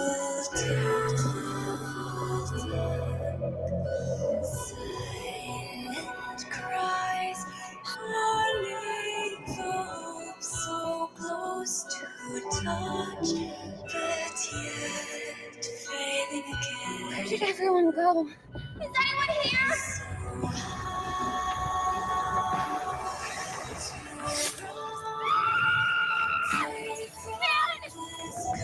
Oh, I wonder if it was a manga. Look at that. I'm pretty sure they made a manga of the original Clock Tower, but he's a kid with giant scissors. Someone's got to like. I don't really like modding games. I've always said that, right? I'm not that I'm anti-modding. I just never bothered with it because I never really PC game. But somebody out there, when this comes on PC, mod in young Clippa Riley as the Scissor Man. Okay. And hell, you could even change the chick to be Eric. Make the chick Eric fly, and then Riley chasing him with the scissors through the house. Come on. To interject really quickly on what TJ was talking about, that it looks like a manga. I think they are showing pictures from the first Fear, which is the prologue, and that is the manga for it. Okay. Alpha says, Atlas still acting like old yaks. Look at the streaming guidelines they just changed. A lot of Atlas games, like I know Persona, was it like 4 or 5? Like you started up and it literally like on PlayStation, like you can't fucking stream this. It's like we've disabled streaming like after the game starts up because they don't want no spoilers out there. They will fucking DMCA you for spoilers. Which is dumb because it's the age of the internet. So like 10 minutes after the game comes out, like everybody knows everything about it. It's Riley and Mint. That's all I can see now. You can't unsee it. Look at that.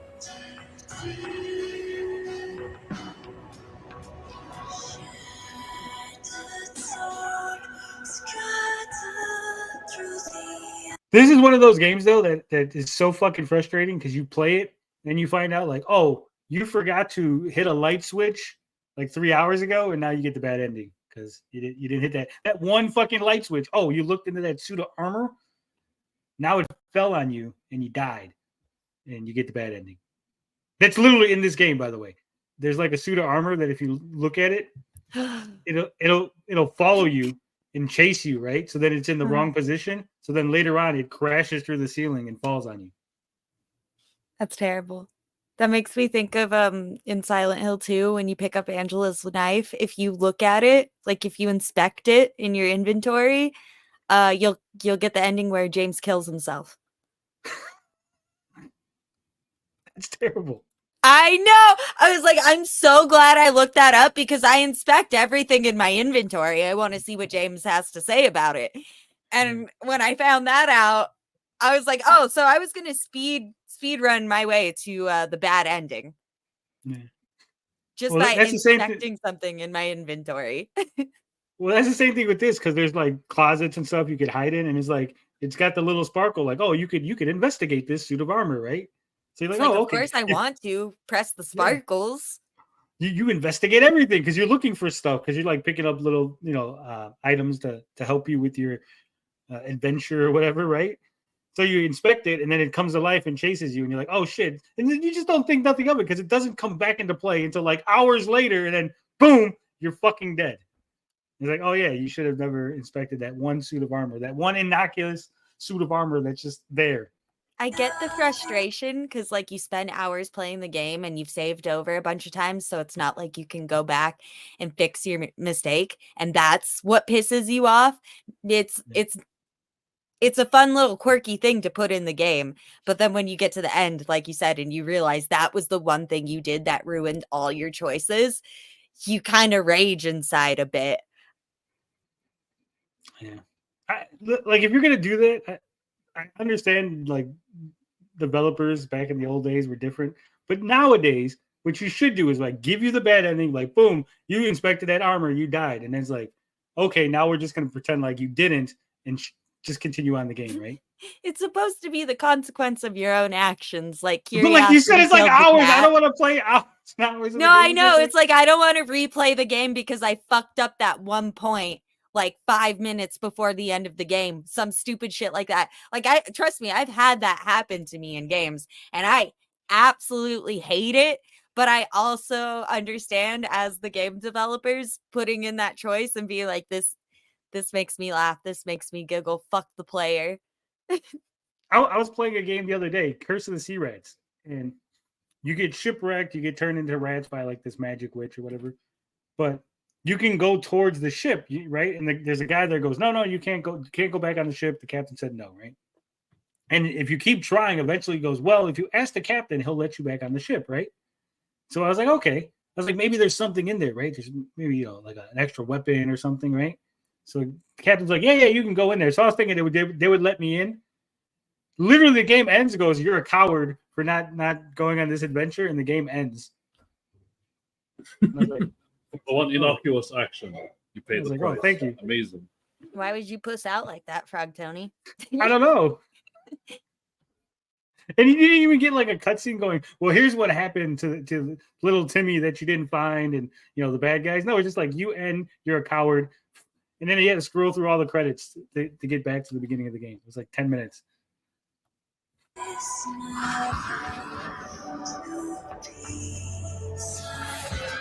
Ooh. The Scissor Man. I always wondered, and I don't know, maybe someone in chat might know, but it's weird. But there's a kid with giant scissors running around, right? And literally, there's an old German folk story about a guy with scissors that would cut your thumbs off, right? Oh, I thought it was the don't run with scissors. No. In Germany, because Germans are like weird people, and so in order to get you to stop sucking your thumbs, right? Like, like all that weird like shit. All their fairy tales are also weird. Yeah. All those fairy tales are from like the Eastern European countries. They're like, hey, don't go in the woods because that witch will fucking eat you, right? Don't trust strangers. Like it's all brutal. It's all Grimm's fairy tale shit. But one of them is like a guy called the Scissor Man. And basically, it's like if you suck your thumbs as a kid, like you're grown now, you keep sucking your thumbs, the Scissor Man will come and fucking chop your thumbs off. And it's like a guy with giant scissors like that. And I always wondered if like that was like if they had seen that, well, yeah, that'd be cool, like for a fucking horror villain in our video game. Because it's just weird for them to like giant scissor guy, right? Out of nowhere. Sweeney Todd, yeah. Coming soon on PC. I thought that was you talking for a second, Dalish. That's why I paused it. Yeah. All these dumb women sound the same. No, like it was just the voice. This one woman sounds like you for some reason. I was like, whoa. Whoa, that Switch, annoying voice PlayStation. sounded similar. And Xbox. Do you say things like that? And then I want to be like, your voice isn't annoying, but then everyone's gonna call me a simp. See how you put me in this weird position? Well, you just let me insult myself. So that chat, then it's chat's job to be like, oh, this bitch just wants attention. It's true. It's true. I do like attention. Rated M for mature. Way Forward. I love Way Forward. Whatever this is gonna be fucking great.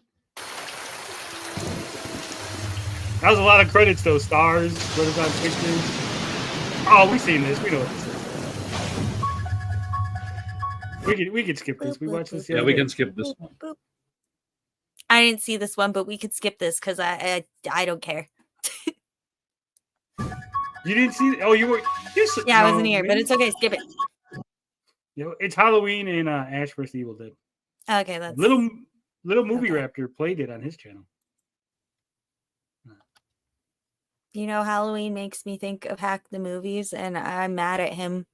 Not that he gives a shit, but I covered up his face, his sticker on my mic with a Stardew Valley character. Which one? Shane? The drunk one? Harvey. The doctor. Because, you know, I replace... Who's the one that lives in the woods? Man? Shane? I think? No, I honestly can't remember his name. Sebastian. Yeah. Nope, that's not his name either. Fuck. I don't know because I don't romance him. Anyway, Elliot? You can romance him. He's just a random dude that lives in the woods. And he's Wait, like are the you bum. talking about the wizard? No, the homeless guy. Oh, Linus. Okay. Yeah. Well, don't say Linus. that. There's mods. I can marry anybody. Oh, it's true. Yeah. That Can kind do anything with with movies. Linus is like Hack the Movies. No, Anyway, but chat, I just want to say to you all, never unfollow a girl because she ghosted you on the day that her cat died. Because that makes you look like a pussy ass man. Anyway, guys, I don't regularly do this, but I will say this. If you want to see Little Movie Perp play Ash vs. the Evil Dead, the video game, go to his channel, watch after the stream, go to his channel. Because he actually directed a episode of Ash versus the Evil Dead, in case you guys didn't know that. Wow, how cool. Wow, you guys better go over there and tell him, wow, you're cool. Frog Tony told me how cool you are. Wow. Wow. I'm not There's a sure if link you to were his being channel. serious or not, but I'm just putting some energy forward. he's a literal movie director. We're hobnobbing with Hollywood types, is what I'm saying. Oh, I'm sure he's so cool. I just No, he's not have really I that. talked to them? Yeah, he was on the Tuesday Night Grift with you the one day. Oh, He's the raptor they're guy. really He's cool the guys. raptor Go guy. follow. I'll go follow. I should follow my own advice. You should. Yeah. Oh, shit. Oh, spooky. The guy's cut in half. Not only is he cut in half, but he's chunked perfectly with no blood spilling out and no no bones or nothing. Just flat. Retro survival horror. Oh my gosh, videos. Tony, you should have never said go follow him. He's streaming right now. That's competition. They're gonna go pick his stream over our stream because he's cooler. I'm kidding.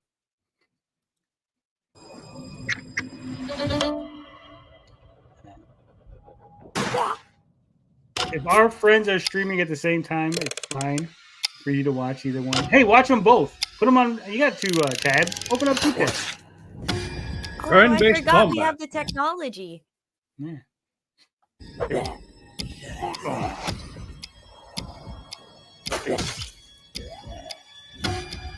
Is this like a strategy Resident Evil? Yeah. I'm You know what sold. they I need to like bring it. back? Parasite Eve. Yeah, Parasite Eve was dope. they should. Vultures, Scavengers of Death. Why do we have to keep making zombie games that look like? Why can't we have? This goes back to the why does every game have to look old?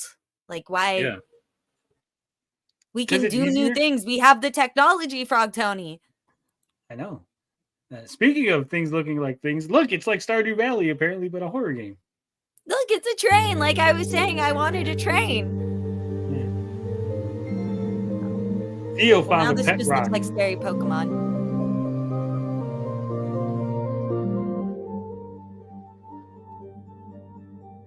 Strategist evil.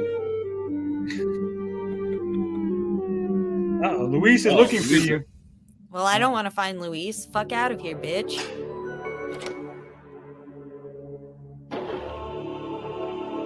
Sending to hell. I don't know what the hell's going on. Oh, You this gotta is put Shift Undertale, Q. but horror. Okay. Earthbound EXE, yeah. Earthbound EXE. The Grim Reaper? Dreamed Away.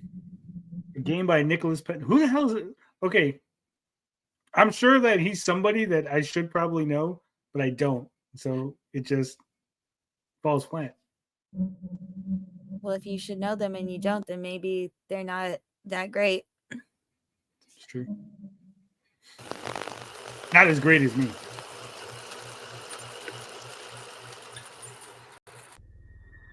We create stuff. Damn right we do.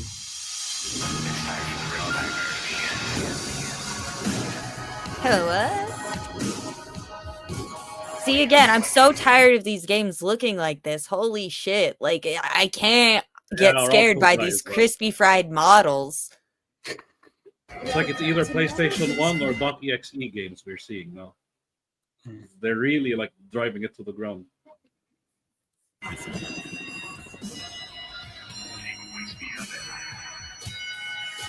Also, they're more or less all the same story. Like, it's Creepy Mansion True. with zombies.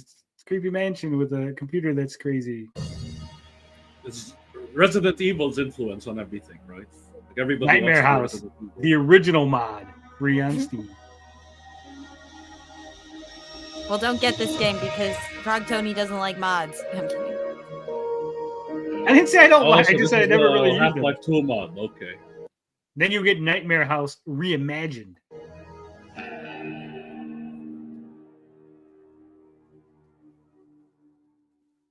Wishlist on Steam.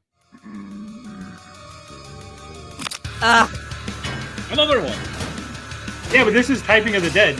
Yeah, Typing of the Dead would be embarrassed to look at this shit. This looks terrible. Like, just give me Typing of the Dead. Don't give me this ugly ass piece of shit. Well, it's like Typing of the Dead plus. I Grabbed hope by the she Ghoulies. falls. I hope they all get eaten at the end. Look at how ugly these fucking characters are. It'd look better if you put a VR character, those VTuber characters in it. Like, what the fuck are these characters? Also, I would die in this because I can't type for shit.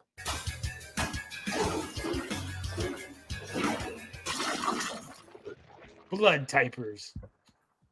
It doesn't come out till February, right in time for Halloween. I hope it never comes out. I hope they announce, oh, nobody wanted this and we made no money, so it's not coming out. Yeah. I just want Nobody woke Typing up of the and said, Dead. Like, that's an embarrassment. Okay, well, here, modern graphics for once. I know, it I feels think. good. Yeah, but like, we had like 30 seconds of this trailer of him walking with a gun and It's nothing. already, yep, mansion again.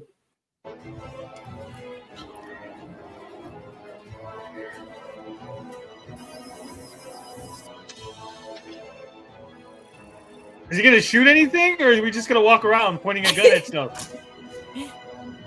Oh, he shot something. There we go. There we go.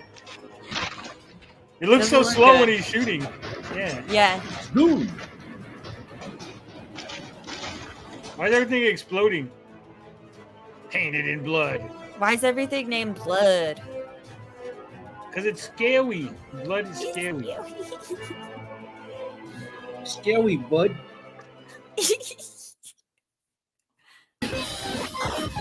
Hell yeah. Okay.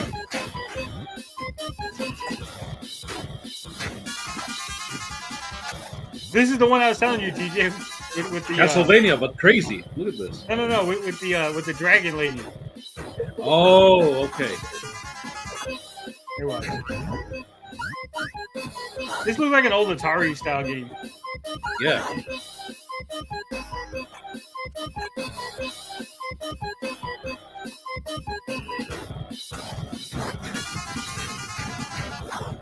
Like Jason Voorhees. Look at that.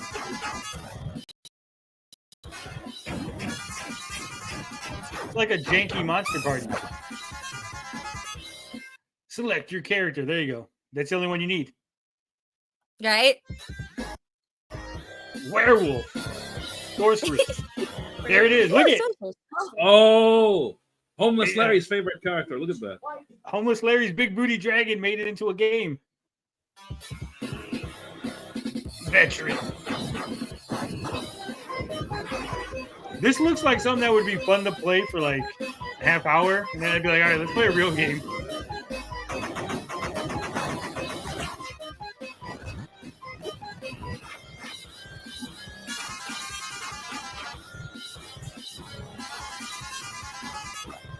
I wouldn't really put this as a horror game, would you? No. This is what I was talking about earlier. This is like an action game with horror aesthetic. It's like an old DOS game. Yeah. Quaker's right. Splatterhouse from Way Forward would be awesome. Oh, yeah. We need that.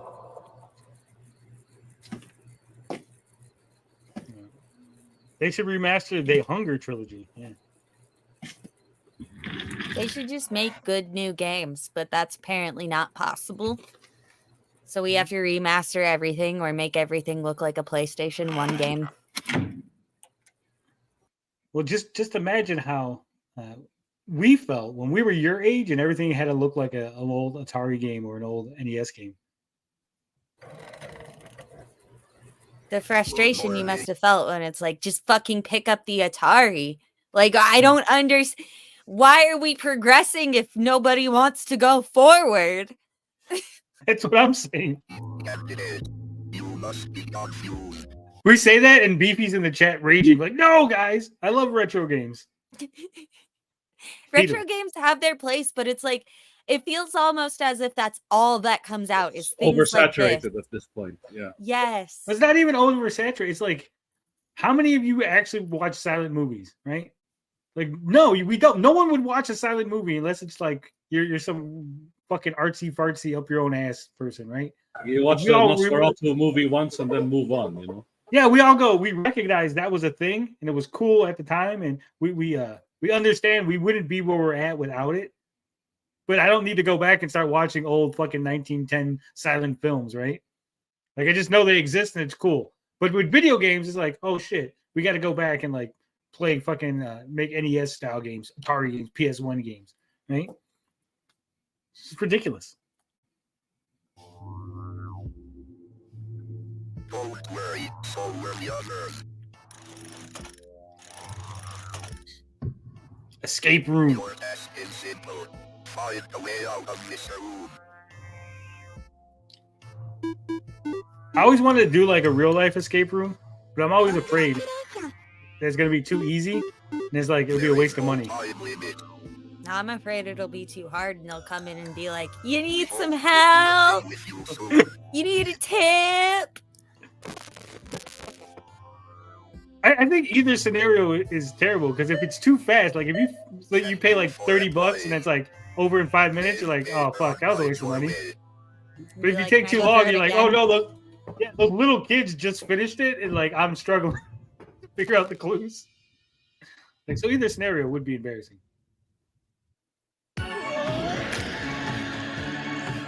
Every time you die, a new story begins. Okay.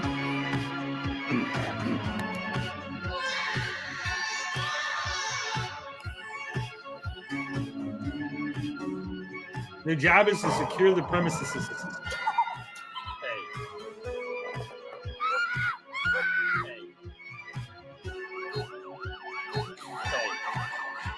Just go around saying hey. Oh, manly badass hero. Someone was just Alpha talking beta about him. gamer.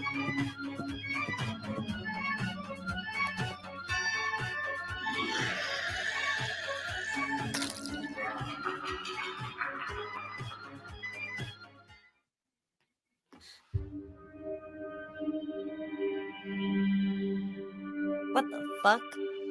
Interesting. Well, we're off to a good start. What the hell is that? Punish them with pain. Hell yeah.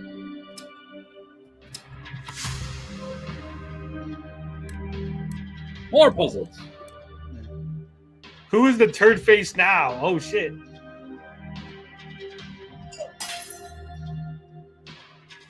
Told you, Resident Evil. Whoa. This is like Saw, but like weird. Yeah. I'm looking at this, and all the models look like free fucking like 3D assets. Free It's like an assets, asset yep. flip. Yeah, Unity is 3D assets, right? Yeah. Like, because everything's so shiny and everything, so it's like they didn't create these. They're like, this is like a 3D asset that they fucking downloaded. My last Friday. Not impressed. I'm with Steven on this one. So far, the Disney one was the best. The first one they led with the best, huh? Yeah. All right, I'm gonna hop off stream because I just got my dinner delivered and I don't want it to be cold by the time I eat. So thanks for having me tonight, guys. I want to play the Disney spooky game. That's my official opinion on this. All right. So If we're far, still that's the here, winner. want to hop back on, we'll be here for a while. If not, have a good night. Enjoy your dinner. All right, thank you. Bye. I don't know why I say bye like that. It's so fucking lame. Anyway, have a good night. Little- Bye, guys. Bye, chat. Little cringe. Little cringe. Fuck you. Take it easy. There's a zombie apocalypse Oregon Trail game called Oregon Trail. Yeah, seen that. All right. What we got going?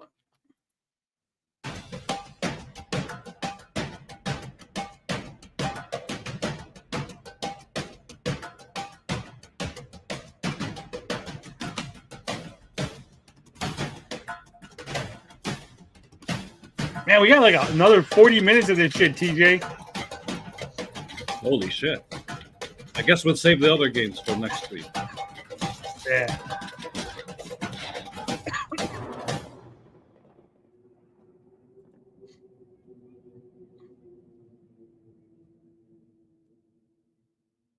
Play the demo.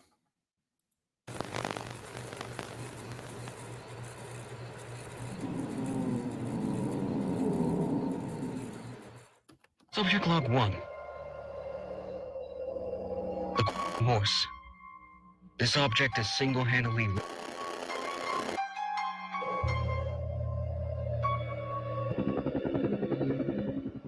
We have to keep this thing. Otherwise, it'll be another 2 weeks gathering mission before we find it again. Thing almost has a mind of its own. Just a horse. Just a rocking horse.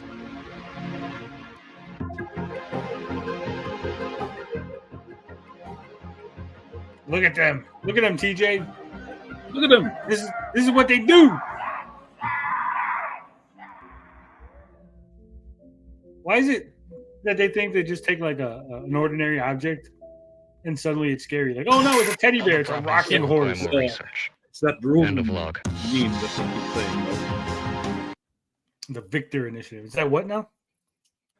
The room, right? Like where they always make that first person like video where something is in the room with you. Yeah. Yeah, they're trying to make that into a video game.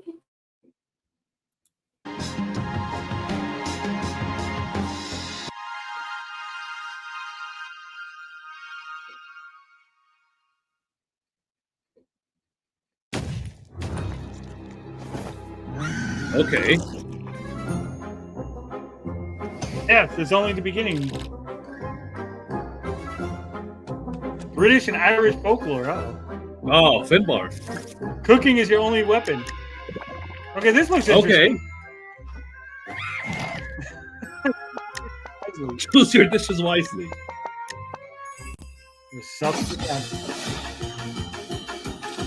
Oh, look, a gnome. It's a deck builder. It's a meal is a gamble. You gotta feed monsters.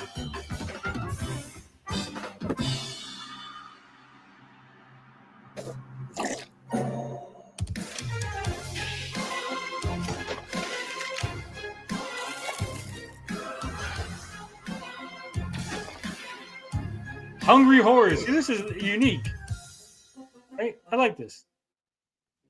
Celtic Horror Down. Toriko, yeah.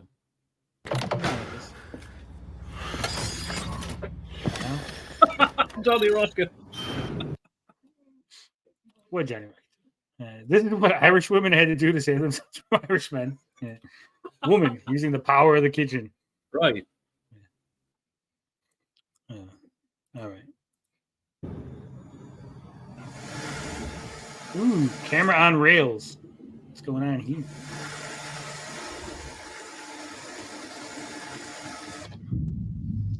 Find anomalies.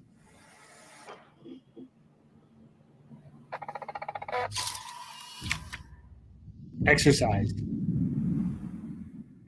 Will you escape the cycle, TJ? Also, this is Fatal Frame again, but done differently.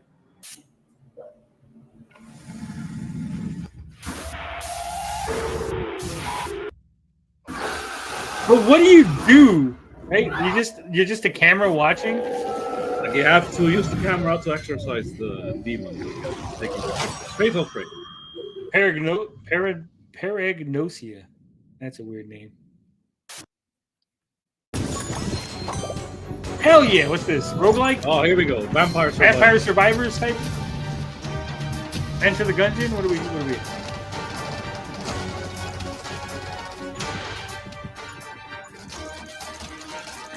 That's a lot of shit happening. I like games like this, right? These could be fun. But I'm old now, right? I don't know if you guys know this. I'm kind of old now. And for whatever reason, like when a lot of shit is happening, I can't focus on it like when I was a kid, I could focus on it like the entire screen. But now my focus is narrow. And so I miss like all the shit that's going on because there's way too much shit going on. Oh, Deep Tank. Delicious in Dungeon, the video game. Somebody make that. Please. Yeah, that'd be good. 20 minutes till dawn. From the author of Suffer the Night and Terror at Oakheart. You've seen something unspeakably Oh, killer clowns. Shit, man, don't you know not to sneak up on people? You've seen a homeless man. That's unspeakable evil. He's right. How did he know? Like that? No one believes you. Not the manager, not the radio host. We got bone chilling tracks. Hey, not even the gas station clerk. Sounds spooky. It knows you've seen it. You'll do anything to protect yourself. This looks interesting. Happy Halloween. But he'll do anything to protect his secret. It's like Art the Clown, but at home. Yeah.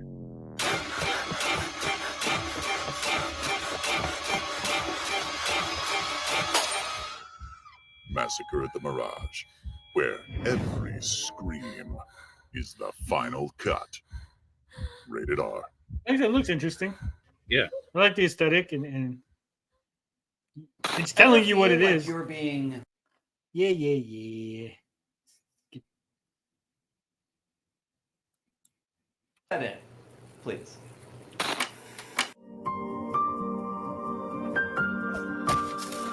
Hi everyone, my name is David, and I'm the developer of a farming horror game called We Harvest Shadows.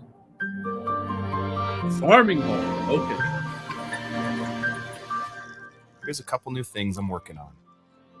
If you've played the demo, you know a big theme of the game is Garrett trying to distract himself from his inner demons, and the ATV definitely helps him with that. It even has a trailer to help with looting across the abandoned landscape. But even a fun vehicle doesn't change how terrifying the nights are for him. There will be plenty of new haunting enemies in the full game, including a shape-shifting entity inspired by one of my favorite films, It Follows. You can try the demo now on Steam, and thanks for watching.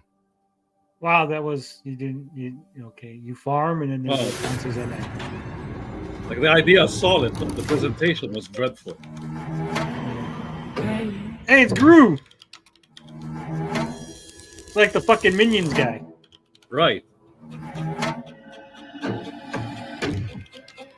Your only job. You had one job, TJ. Put the chemicals, create the monsters. Hell yeah. Okay. Well, this looks fun.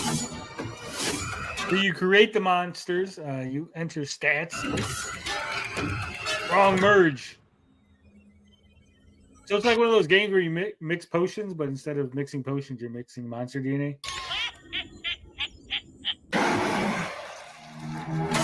You can make a clown. It's literally called monster DNA. Pretty straightforward. Yeah. I don't know if that would be a horror game though. Again, it's just like it's one of those mixing games with a horror aesthetic, right? Right. It Follows is a great movie. Can't wait for the sequel. Maybe. The lonely heart cries out to be heard. Oh, we really went retro with this. Careless of the ear it finds. But how do you go from that? How do you go from that nice animation, right? Yeah, why can't the game be like the nice animation? You know? I mean, look at this. This is nice animation. And it's like, Yeah, like the Disney one. And she who listens hears your call.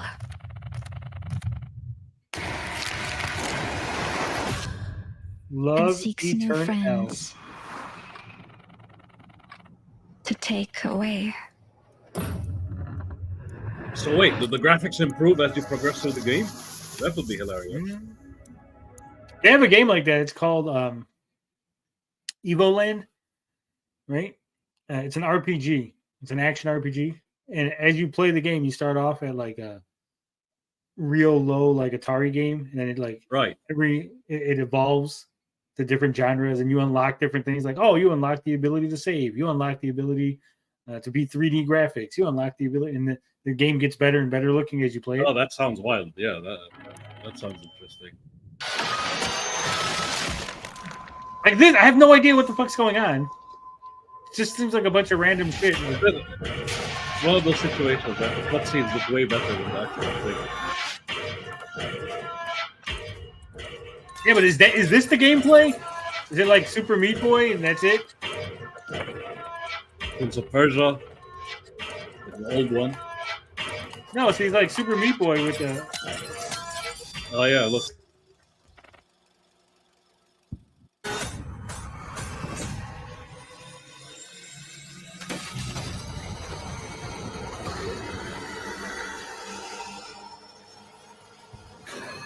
See, none of this is scary to me. This is all just like annoying.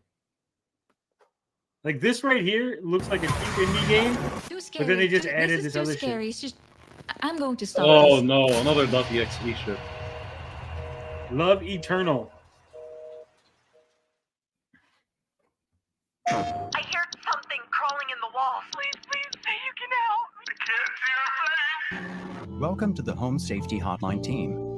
Here, we provide solutions to all types of home safety. They just doxed my house, TJ. What the hell? Damn.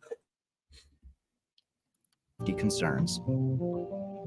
As an operator, you'll take calls from residents facing household hazards and provide instructions to help them out.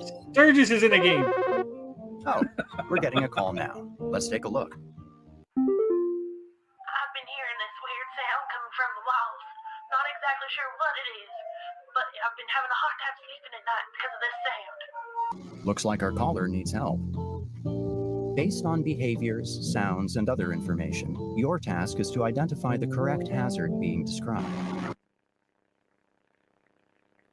I like this Looking through our presentation. list of hazards, we can see that the whistling fungi is the best fit for this caller's situation. They should evacuate immediately. Like found footage style, right? Let's listen to another one. Yeah. Someone's breaking into my house and going through all my stuff at night.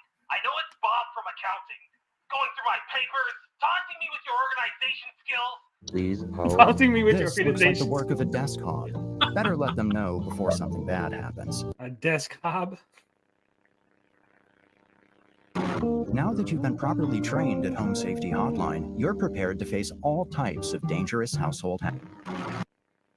But what is the gameplay?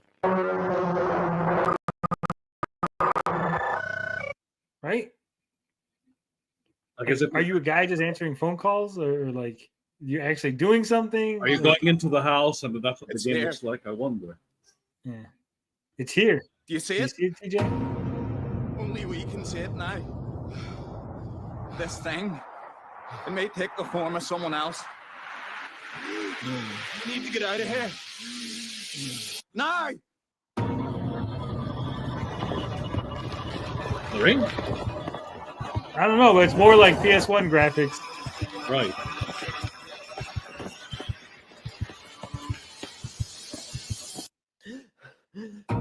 Crowded. Followed.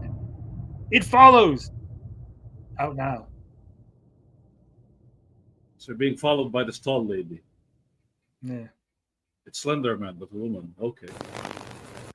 Like as a guy, like a tall lady following me might not be a bad thing, right? Right.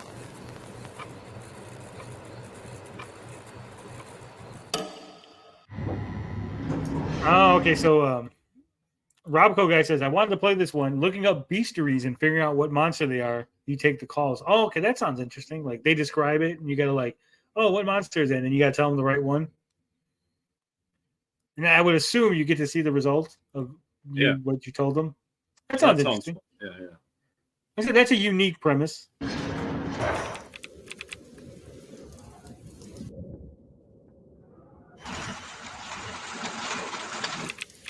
The hell is this?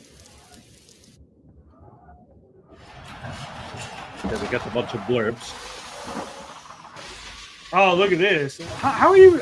How is this getting so many good like reviews? I just looked at it already and just like, yeah, this looks like garbage. Yeah. Right? Right. Like, it might be fun, but I wouldn't be like, oh, this is great. I think people are too forgiving. They are, yeah. Especially with retro stuff.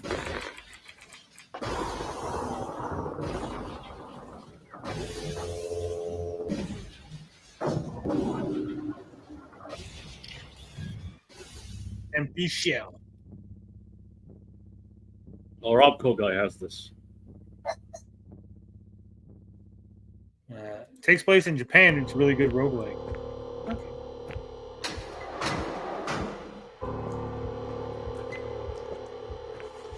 More survival horror. There's not a lot of psychological horror in these indie games, right? It's all like survival horror.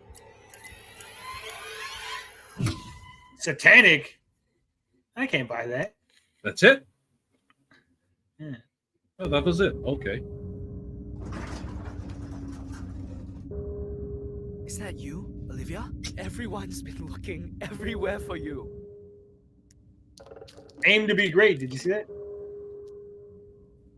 It's already too late. It's already too late.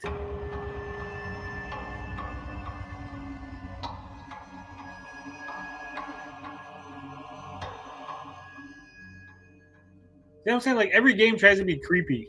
It's like it comes off as tryhard. Like they keep recycling the same tropes too. well, I'm saying like yeah, the first time like the creepy little girl trope was scary the first time, right? The long-haired The girl, 100 they love that girl, yeah, from The Ring. Yeah. The 100th time you've seen creepy Japanese girl, you're like, yeah, this like it's not scary anymore. Slender Man too. Well, it's like werewolves, right? Werewolves were scary at one point, and then they've become so oversaturated. You're just kind of like, Right. yeah, it's a werewolf. Like it's cool, and now it's cool to be a werewolf. It's not like scary. Killer clowns. Yeah.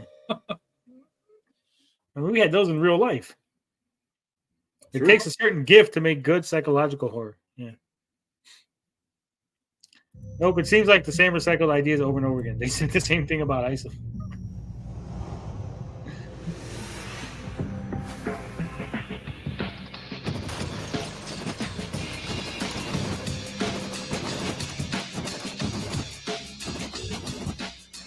Like, see, this just looks, again, try hard.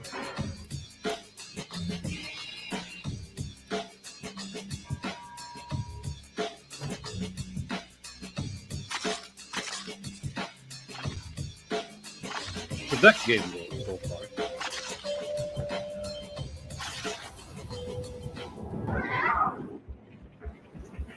Like, where's the game where you play this? See the stop motion stuff.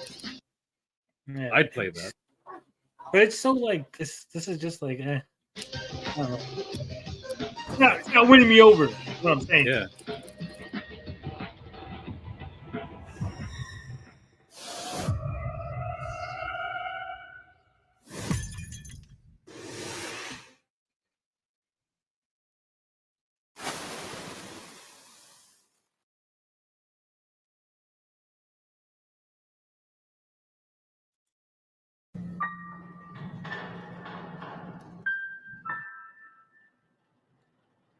Oh, this can't be good. You're in the morgue.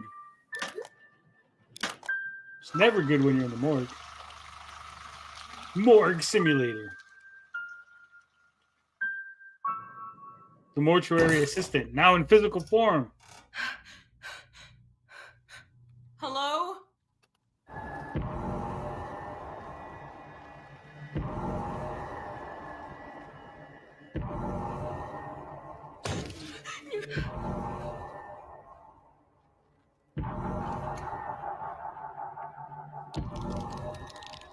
More puzzles. You should be the one here. Crazy. Manages to capture the power of true horror, says King Gamer. I think being in the morgue is creepy enough. That's why. I'm saying, like, you should just do the morgue stuff, like, no horror, no extra shit, just like taking the shit out of the bodies and embalming them. I think that'd be, like you said, creepy enough.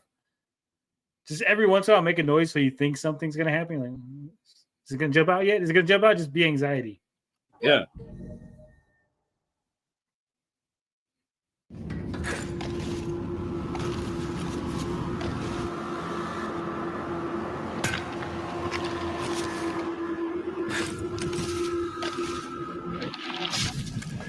Oh no, not the red hands. White knuckle.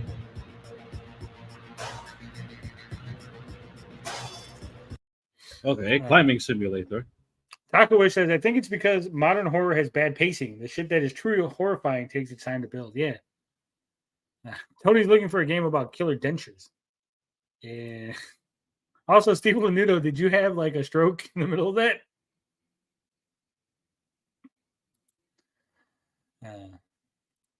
If it isn't enough to know that something is scary and put it in the game, you have to know why it's scary in the first place. Yes, exactly. Steven says Mortuary Assistant is the closest to a good psychological horror in a while. There you go. You might have found one.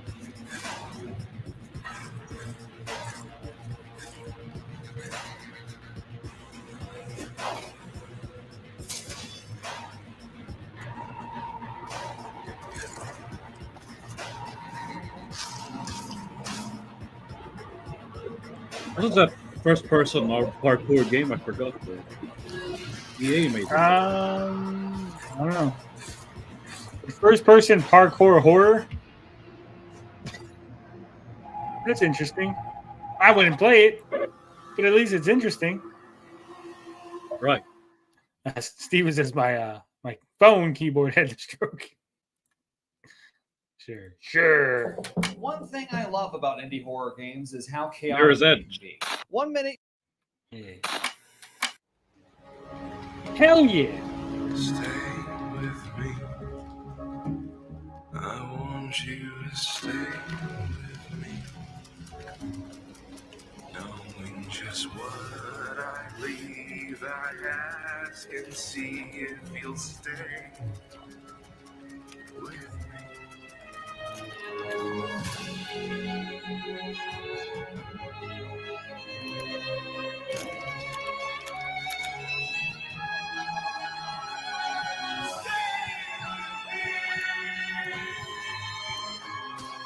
The hell? I have no idea what's going on.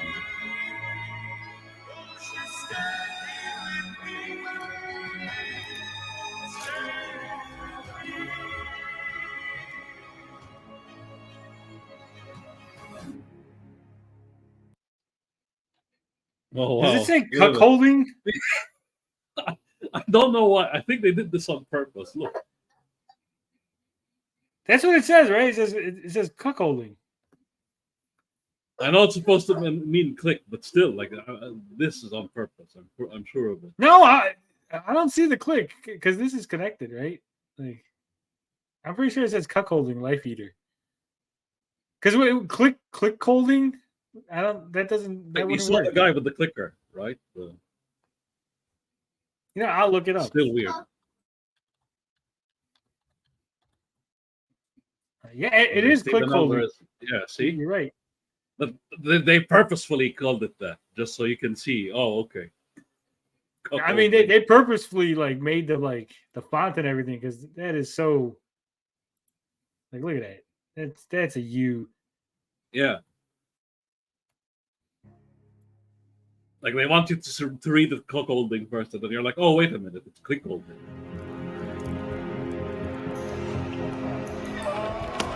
Well, here's what it says on Steam. The man in the corner of your hotel room wants you to click something. He wants to watch you click it. So it is like cuck holding, but clicking. Click holding. Yeah. Click holding. He's like, click it again. Yeah, that's what I like. I like watching you click it, boy.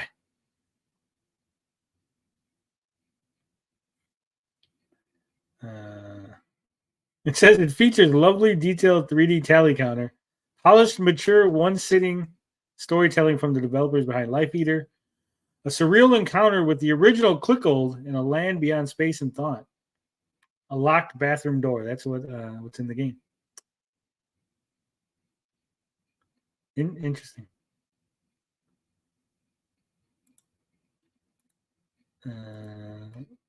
This looks like home. It's a very, very weird game. Yeah. Welcome to my stronghold. TJ's house. Yeah. People of Madresti. Okay. I think this is like you're playing as Vlad, huh? Putting people on spikes. How the scent is sweeter than ever.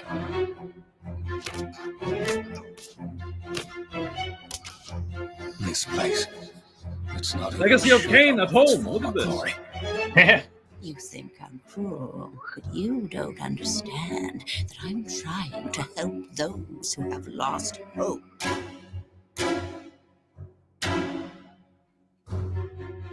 Blood gives me strength.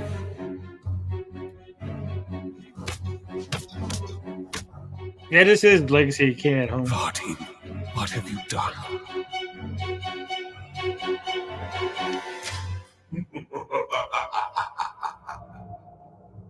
Vampire Dynasty.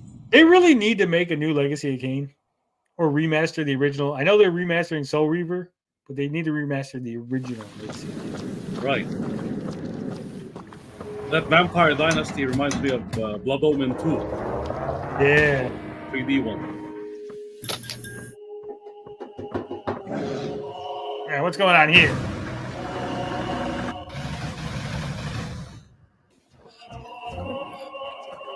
And this is the origin of TJ. They're saying that Exactly. Vampire Dynasty. I can hear TJ's giddiness. Dragon Fun said, "Where did Dalish go? She her dinner came, so she's eating dinner. She may come back. She might not." I love the music though to that Uzumaki adaptation.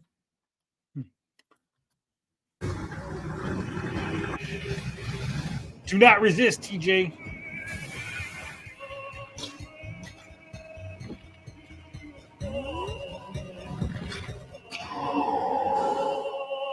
System Purge, Hollow Point. This is like Metroidvania, but horror.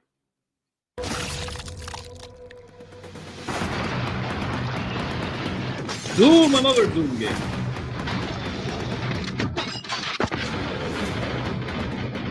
It's not like Doom. It's like that one with the what the hell was it? It was like a first-person shooter, but you had like shadow powers. Oh, the darkness.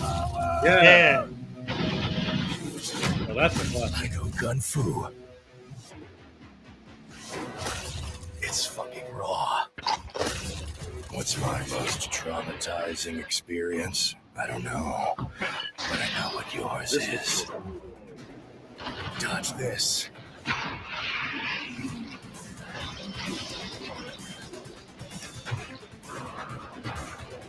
See, like this, there's just too much stuff happening.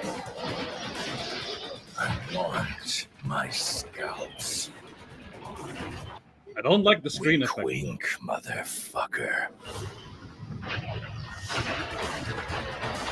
There's too much. Fuck you and your eyebrows.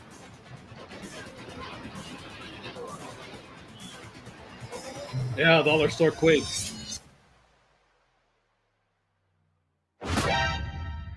Don't buy now. If you find a better price, give me their address. Can't beat that with a stick. Yeah. Grandma used to say she traveled the Homo world when she witness. was a young woman. She stopped telling stories. Not long after Mom left. Grandma saw a lot of Mom in us. Curiosity. Remember when they sold Gone Home as like this horror game? Remember that, TJ? Oh God, yeah. And it turns out it was just like a lesbian love story. Passion, wanderlust. She shared windows into her strange interests. I have to keep going. No turning back now. Oh, so this is actual Gone Home. Look at this. Okay. Basement. No way. Wasn't there a statue here before? No way. No way, there's a portal in my house? Emotions?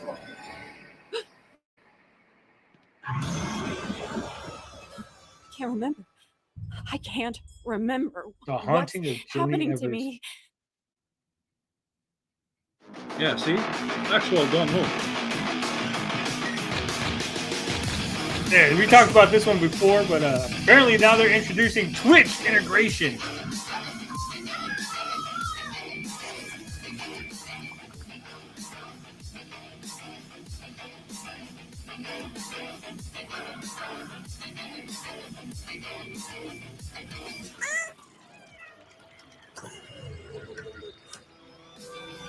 This is another one that doesn't count as horror. You're just playing as a hoverboard cat, but you're fighting against horror creatures. It's just like gore. It's not even horror. It's just like, oh, look, there's a Right. bunch of blood and guts.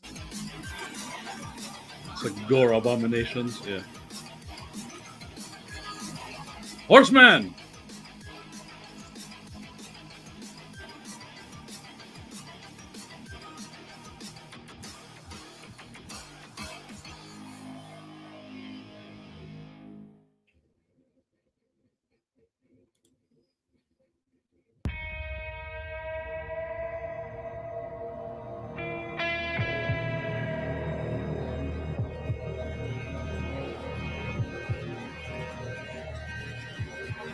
I mean, it looks nice.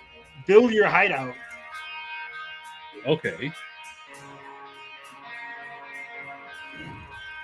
Improve your weapons. Yeah. Survival craft. Okay. It's gonna be zombies, isn't it? It's always zombies. I hope not. Battle of the Undead. Ah, zombies, damn it. There we go. They look like Nazi zombies too. They had a little like Nazi helmets on. See, yeah, Nazi. Build your safe space, yeah. Build your safe. That's what the Rippaverse is.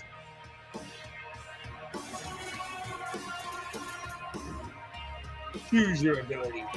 But so far, so good, even if it's zombies. I like it. I don't know. Ever since Rich introduced me to Conan and Exiles, it's been my gig. Survival craft stuff. Yeah. But I mean, you could do this, but instead of zombies, imagine if there was like, oh no, it's werewolves, right? Same Right? premise. Yeah, I and wish they were everything, more but creative. Yeah. Lovecraftian creatures or something. yeah. Hitler fucking opened up a portal and a bunch of like Lovecraftian type creatures came through or something, right? Like Yeah. projects beyond order. I think that's why the original Doom was so good, because it was like, look, wild fucking creatures and shit, right? Yeah. Like this is like so boring. Like, look, it's zombies, just normal guys. They're zombies.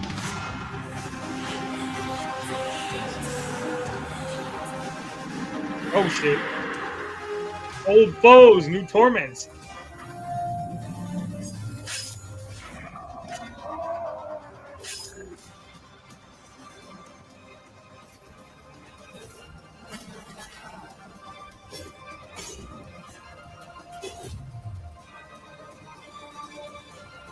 Souls-like. I have no idea what this is.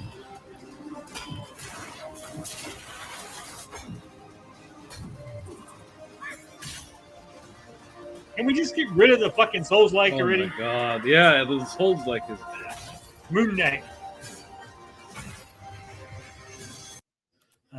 Says, hey, Frog Tony, remember that Fortnite was supposed to be this game way back? Yeah, when Fortnite first got introduced, I don't know if you know this, TJ, but Fortnite originally was going to be a survival crafting single-player game with horror elements. Oh, okay. That was the original vision. You were going to like craft your base and like first-person survival horror. And then it somehow evolved into what it is now. Crazy. Deathbound, accepted by death. It's fantastic. Peggy 18. Hell yeah, that's what we want. The infection was spreading too fast. The infection. So we did what the protocol dictated. We closed the doors and locked everyone inside. It was the only way. There was no other choice. I'll keep repeating it until I start to believe it, but... God, the sounds. Faces. I can't get them out of my mind. Okay. God have mercy on their souls.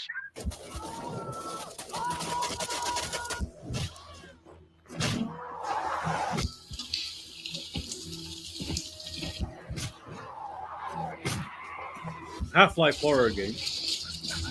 It seems like games like this always piss me off, right? Because they're like, we've closed off the facility, right? And then like, there's 300 zombies. Like, why were there 300 people in this small secret base facility, right? Like, right.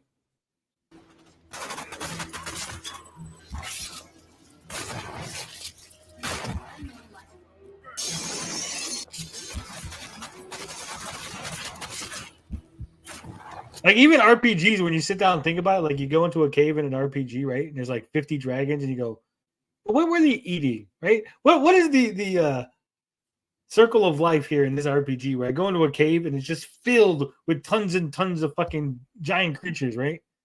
But you see, Delicious in Dungeon explained that. No, but that makes sense because they have all kind of things, right?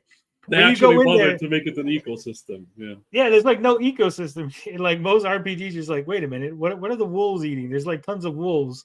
There's no like prey animals, right? There's no prey animals in the cave. So what are they eating, right?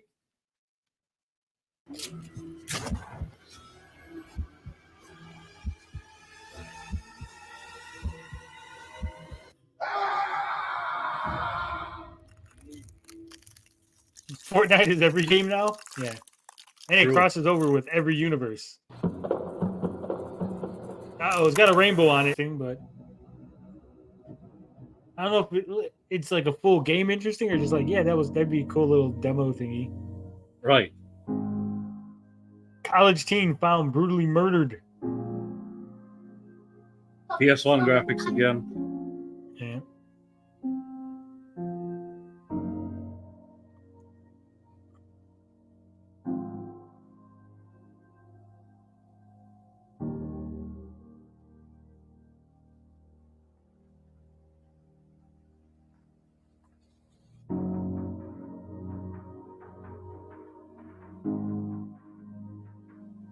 I like this. I have no idea what's the gameplay. What's going on?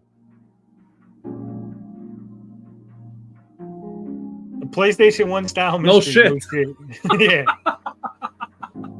Could have fooled me. I was like, oh, this is modern graphics.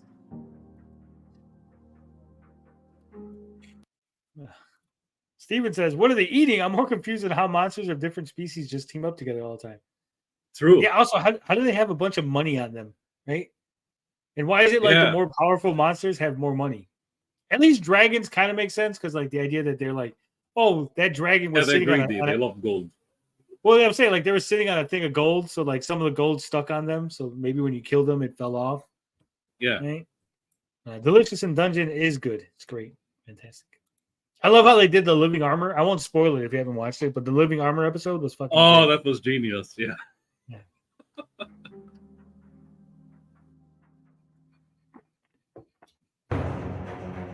Hellforge Studios. Gator Shins. Ghost Pirate. Here we go. Okay. So far, so good. PS1 style graphics. Got it. A new horror is born from the ashes.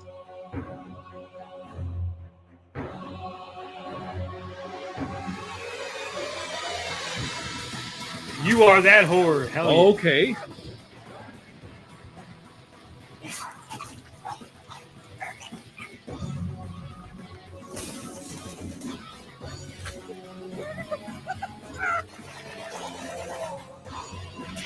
Okay, wait a minute. It looked like you were fighting like medieval knights and stuff. Now suddenly you have a machine gun.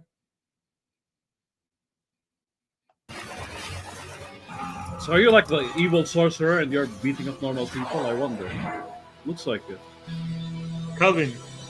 It looks like it's one of those silly things. Like, oh, it Hex seemed fine. Well, it seemed fine at first, right? Because you're using a hatchet, spells, and stuff. And suddenly it's like, oh, machine gun, fucking cannon. That's where they lost me. Oh, you're a witch. Yeah. Figured. Yeah, but that's what I'm saying. Be a witch, like shoot fireballs or like do magic. Ride the broom. Let's have that. You know, make spells in the cold room. But having a machine gun like that.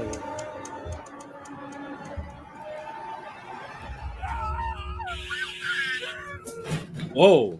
Something so wretched. I'm here too.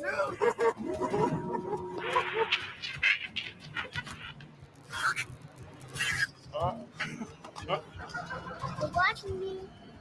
Stop it! I know, no.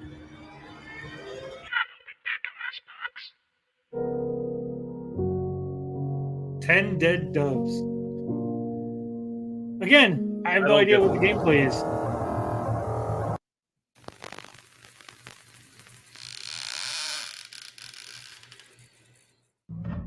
Coming up on Dark and Deep. Dear listener, after all the watching, all the waiting, all the dead ends, dead air, and death threats, finally, death threats? They emerge from the shadows. Trolls! Maybe you're in a dark place. In a fog. Maybe you've been swallowed up by the beasts that dwell in the shadows. This just looks stupid. Maybe I'm next. I think this one's heavier into puzzles. Steven says maybe that other one was time travel.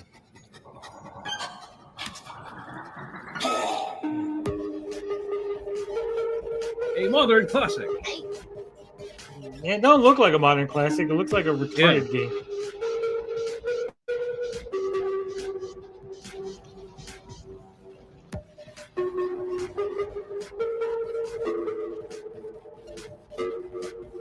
Support for this broadcast is brought to you by Dave's Shave and Save, a monthly razor subscription for men who value a clean shave dirt cheap. Go to davesshaveandsave.com. Use promo code AWAKE.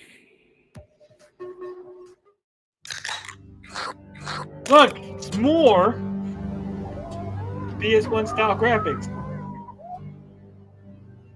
At some point, They got to be like, no, this is way too Somebody many. has to tell them to stop. Yeah. Yeah.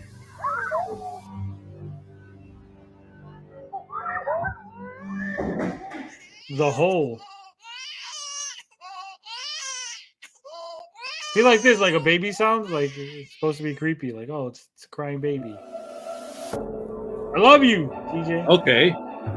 Love you. Yandere Simulator. Here we go. I want everything from you. Uh-oh. We love you. You give your heart. You receive love and adoration from everyone. You're Mary Sue. Yeah. With love comes sorrow. Oh no, she's missing her heart.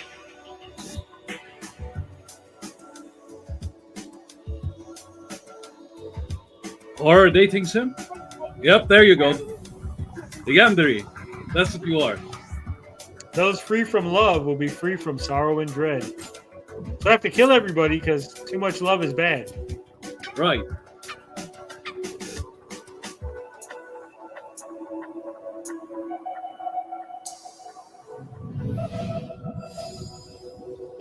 Zero sum heart. I guess it is like a dating sim thing, visual novel. Man, this has been pretty lackluster. I was actually hoping there was going to be a lot of good things here. So far, it was that Disney game, and then the Thing, and then that vampire game caught my eye. Yeah. PS1 textures have always sucked. They need to never use them again, says Dickinson. Yeah, I agree. At least go PS2, right? So horror game, we play The Fly.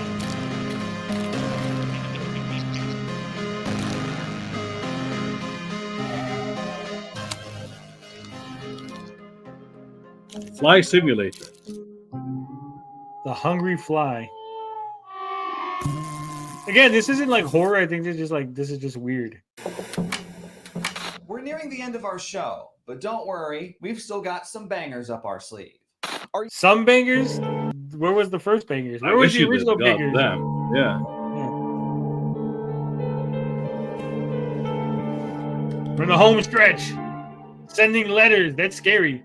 That's a scary thing. I don't want to type. Night letters. Sending on the letters.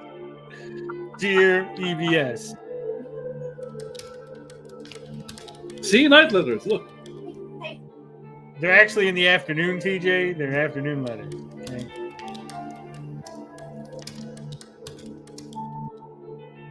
What it is you have to act accordingly, or else I'll reciprocate.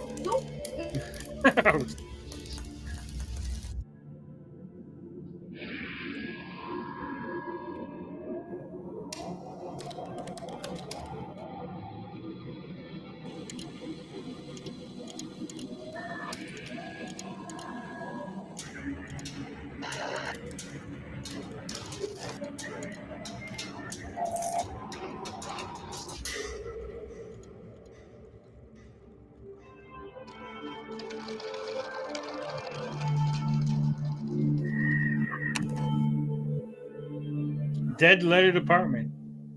That was. I thought he said he had bangers. These are not the bangers. You send a night letter to a demon on accident, and then the demon wants to pull up.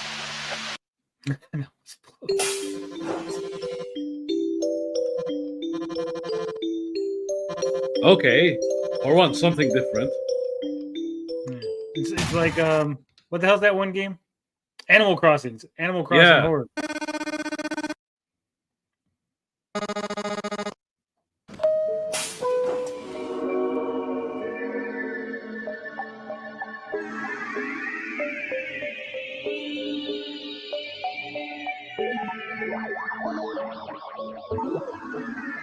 You send the daughter to exterminate bugs? Mercy.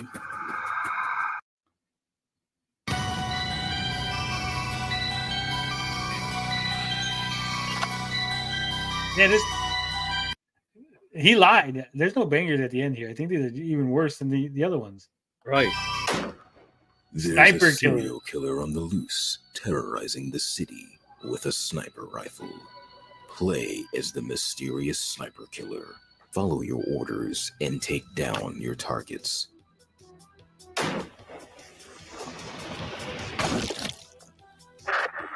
Excellent shot, Agent.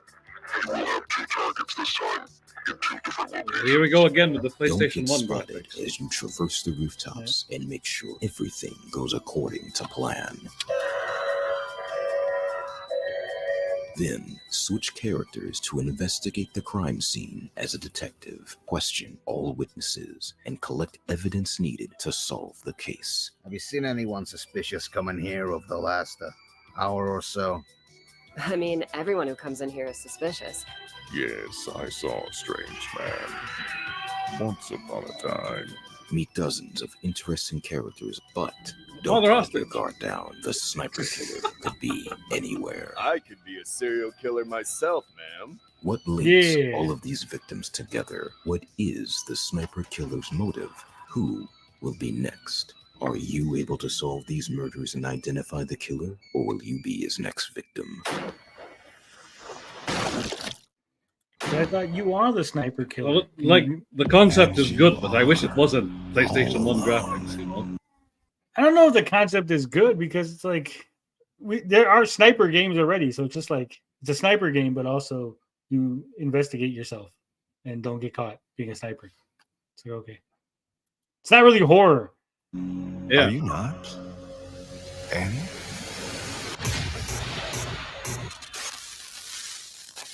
You with me?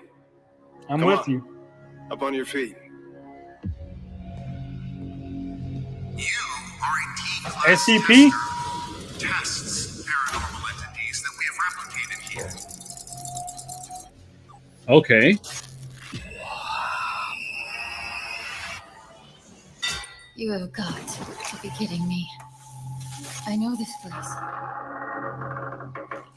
We are at the heart of the spiral where worlds collide. Okay, it's a little weird.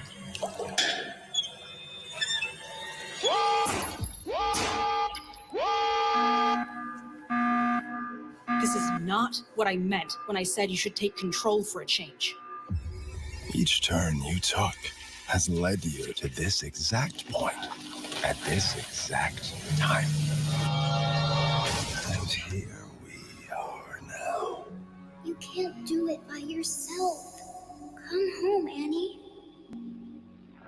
Come home. Go home, Annie. Go home. Annie, are you okay? Are you okay, Annie?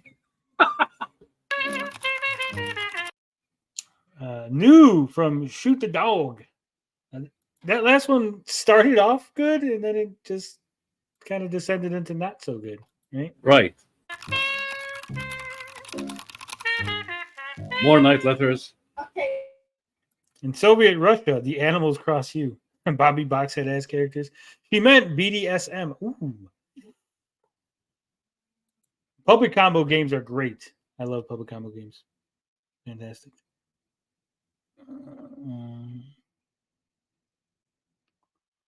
Why am I getting a text message from somebody right now, TJ? What's going on? A night letter? Possibly. It's a common theme here so far.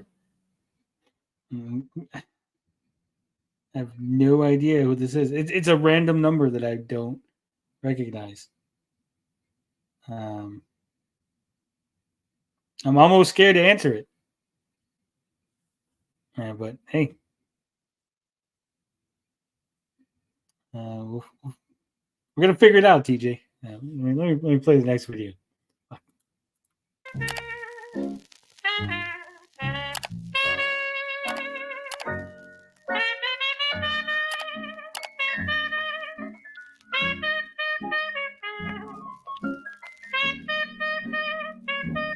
Okay, more found footage.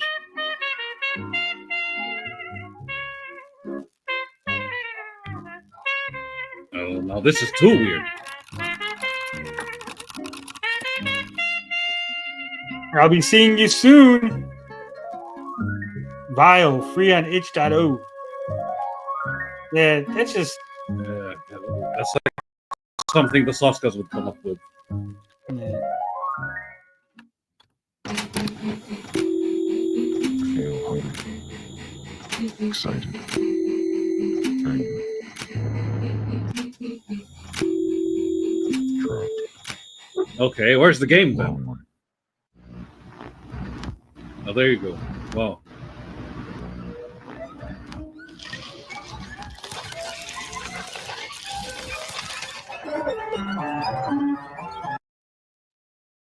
Feel free.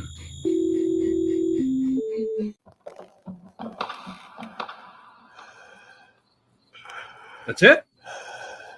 I guess.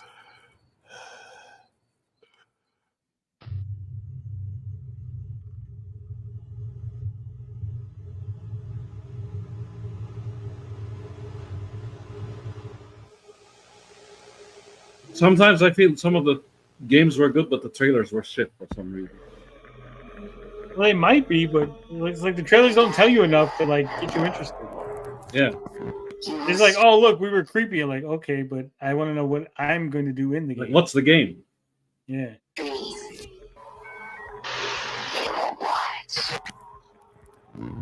See another .exe. Sacrifice yourself.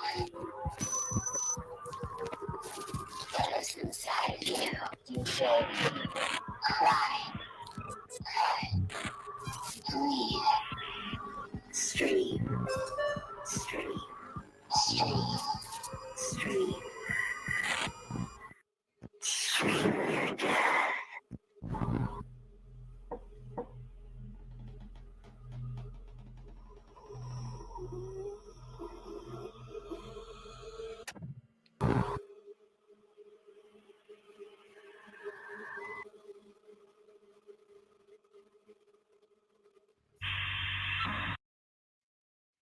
Thank you, everyone, for watching. Streamers I will just play wanted that. to issue a quick reminder to check out and.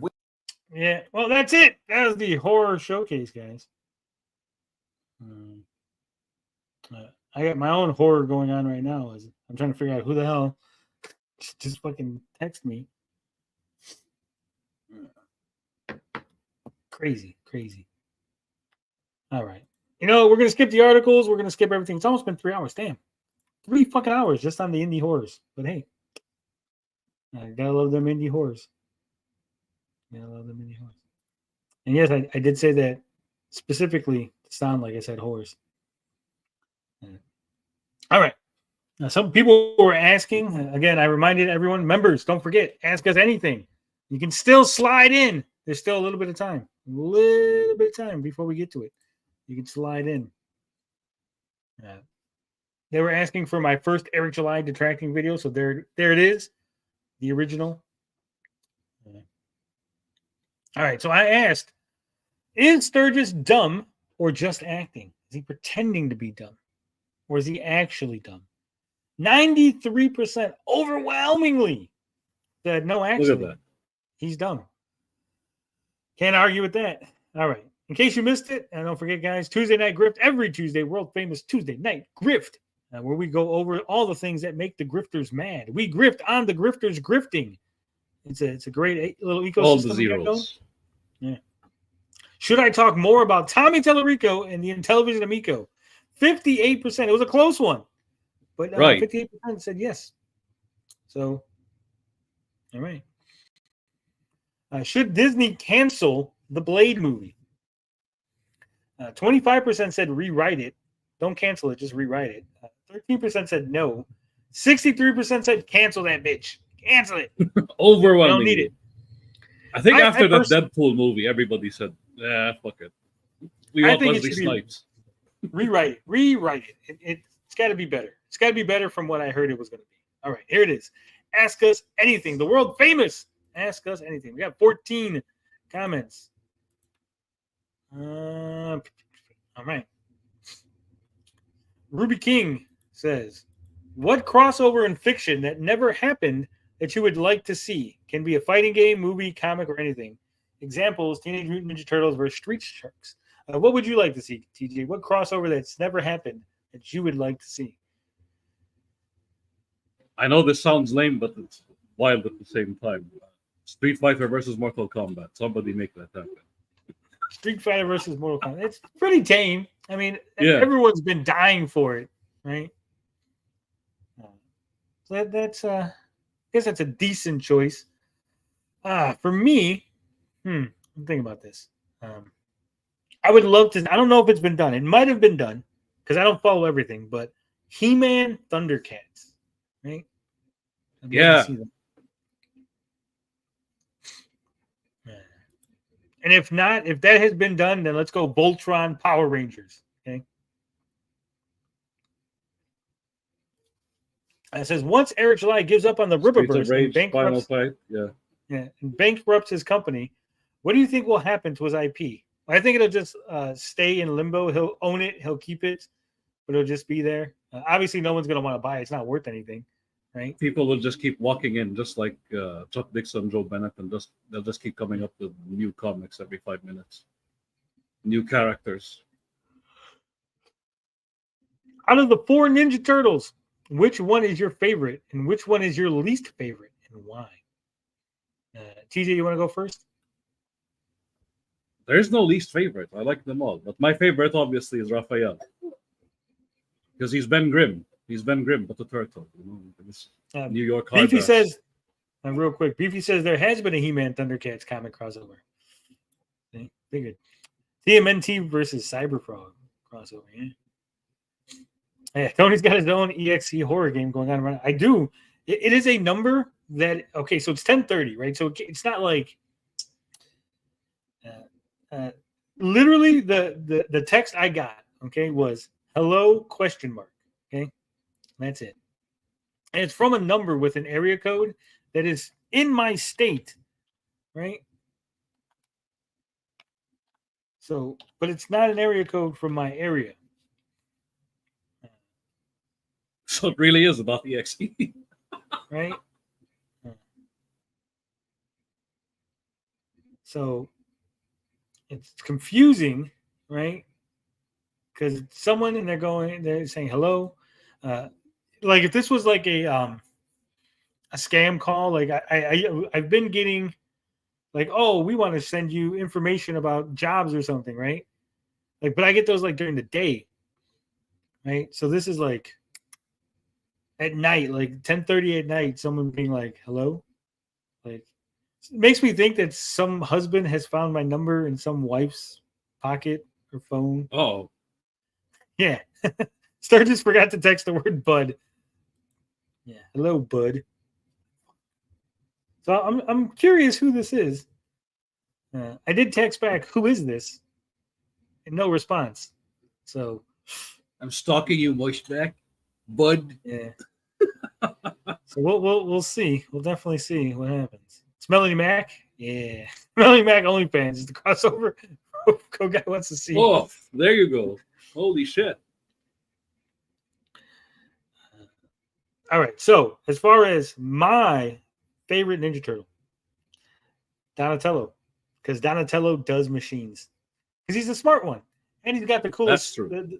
His weapon always reached the furthest in the games, so he's the best. My least favorite is actually TJ's favorite. I don't like Raphael. I always thought he was a jerk. I always thought Raphael was an asshole. Right? Like, just listen to the boss. Listen to the leader. Okay? Don't do things on your own. Don't think for yourself. Just do what the boss tells you. All right. That's why Beefy says, Beefy says, can Jan Ong have my 2 extra questions I'm allowed? I want to gift them to him. It won't feel like a true Gabbing with Geeks episode without a bunch of Jan Ong questions. No, you cannot. Questions are non-transferable. All right. So Royjin says, did you ever do a documentary style on Tommy and the Amico? No. There was talk about doing one back in the gap, but then DJ Slopes did one. H Bomber Guy sort of did one. It was more on the oof, but then it kind of evolved into a little bit about Tommy. I think everything that needs to be said about it has been said. Like I said, I did help DJ Slopes with his, and it is pretty comprehensive. There's just so much fluff, right? Like for me, someone who was in the thick of it, right? There's a lot of things that I would see as important, right? And I think it would get bogged down with the minutia of what happened, that it wouldn't be interesting, right? Because there's a lot of things in there that happen that aren't really interesting to people outside of where it happened, right? Right. Like you do like every post on Atari Age you could go over. There's so many like crazy Tommy posts, but like at some point you're like, yeah, look, he just made a bunch of crazy posts, right? You don't need Just like me to read Ripperverse. Same Yeah. story. The Eric July stuff. To an Dragon outsider, some Fun- of it sounds like, minutia. Dragon Fun says there's a lot of married 19-year-olds. Well, there's a lot of married 23, 24, 25-year-olds. I'm not exclusively into 19-year-olds. But it could be, like I said, a husband, a boyfriend. We don't know. We don't know who's on the phone. But if you hear like a loud bang or me die, someone shoot me in the next couple minutes, you'll know why. Hopefully. All right. Just another guy says, I'm so black-pilled on this election. What's stopping the Democrats from cheating again like they did in 2020? Get out and vote. Nothing. That's what I always... There's really nothing ever stopping anyone from cheating. So, right. Yeah, get out and vote. You should still vote, even though Still there's a vote, possibility of cheating. no matter what. And if the outcome, again, I always say this is the same speech, but local politics. Again, your governor is your friend. Focus on that. If you don't like the outcome, always. Yeah. So vote. Don't worry about if they cheat. I get it, but at the end of the day, there's nothing you can do to stop them if they're going to cheat, right? So the best you can do is vote. So if they don't cheat, then you win, right? Through fair means. So, all right. Jan Ong got a question. Says, if Beefy Bites has a grudge against people who supported the Amico, why has he not had the guts to target prominent people who have promoted it, like DJC, Geeks with Cash, John Riggs, Metal Jesus Rock, Stuttering Craig, and Mike Mullis, instead of targeting me? Jan Ong, Beefy loves you, okay? Beefy's just giving you shit because you're around and it's fun. It's like when we give Saggy shit, right? Like, we like Saggy. We just give her shit because it's funny. So don't take it personal. If Beefy didn't like you, you would know it. Okay? Hey, look at that. Janong didn't even try to sneak in extra questions. How does espousing hatred towards people who supported a failed council make Beefy Bites a good example to his kid? Calm the fuck down there, Jan. Calm the fuck down. Right. Refer to the first question, the first answer. Yeah.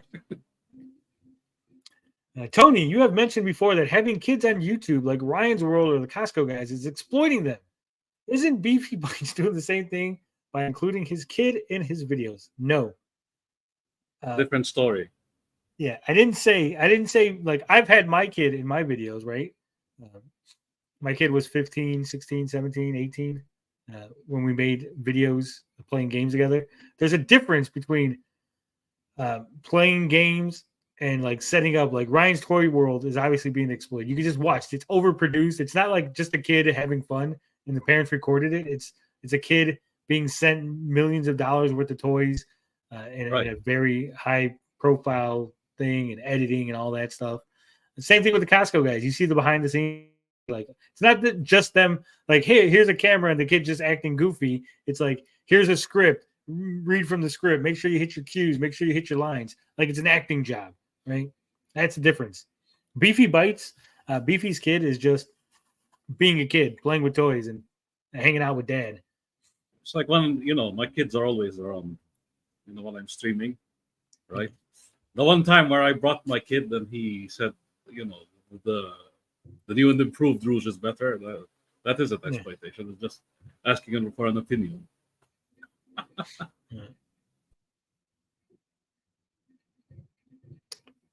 All right. It says, Why do all the Rippaverse characters seem like a ripoff of existing Marvel or DC superheroes? Because they are. Their inspiration always they look too much into other comics. That's the problem. No, I think it's because they want to be Marvel. They want to write Marvel comics. Yeah, they that's want to true. write DC comics, right? Chuck Dixon doesn't want to write some fucking Rippaverse shit. He wants to write Batman, but he can't. So he just makes look Batman at home, right? It's Horseman. Eric July is not very creative, so he can't think of anything interesting. So he's just like, what if we took Superman and put him in a green uniform and now he's a cop? Yeah. Like in our situation with Awesome Amphibian Adventures, like we said, okay, Frogman is Saitama, but a frog. It's a little bit of what's it called, Kiniko Man. Like we look somewhere else other than comics. Okay, what's the comic book going to look like? A Saturday morning cartoon, right? Like we stay away from comics as much as we can. And hopefully it will be original. Hopefully you guys will enjoy. Yeah, But and once you read July it, does the wrong thing. Yeah, definitely. Even if you go, well, there's clearly some Ninja Turtle inspiration. There's clearly some homage to Kinnikuman or some other things.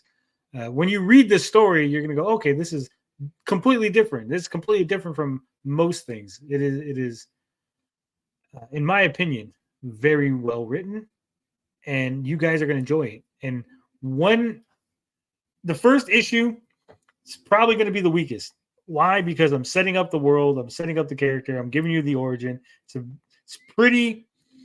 It's not going to knock your socks off, right? That first issue, it's not going to knock your socks off because it's going to set up a lot of things.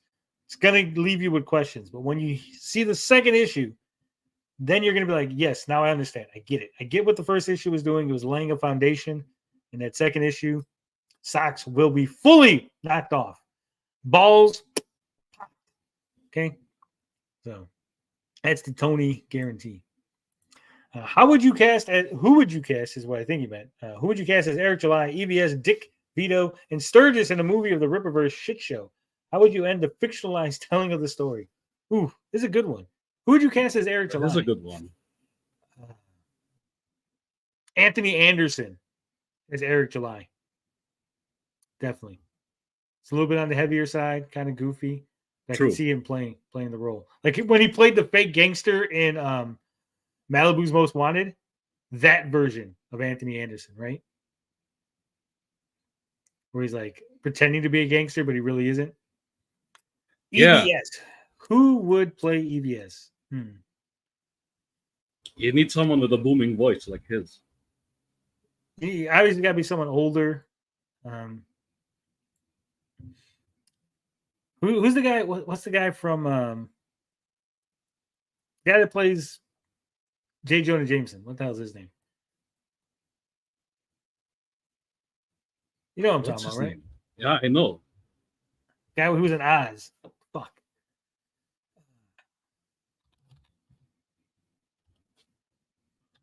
Okay, look it up.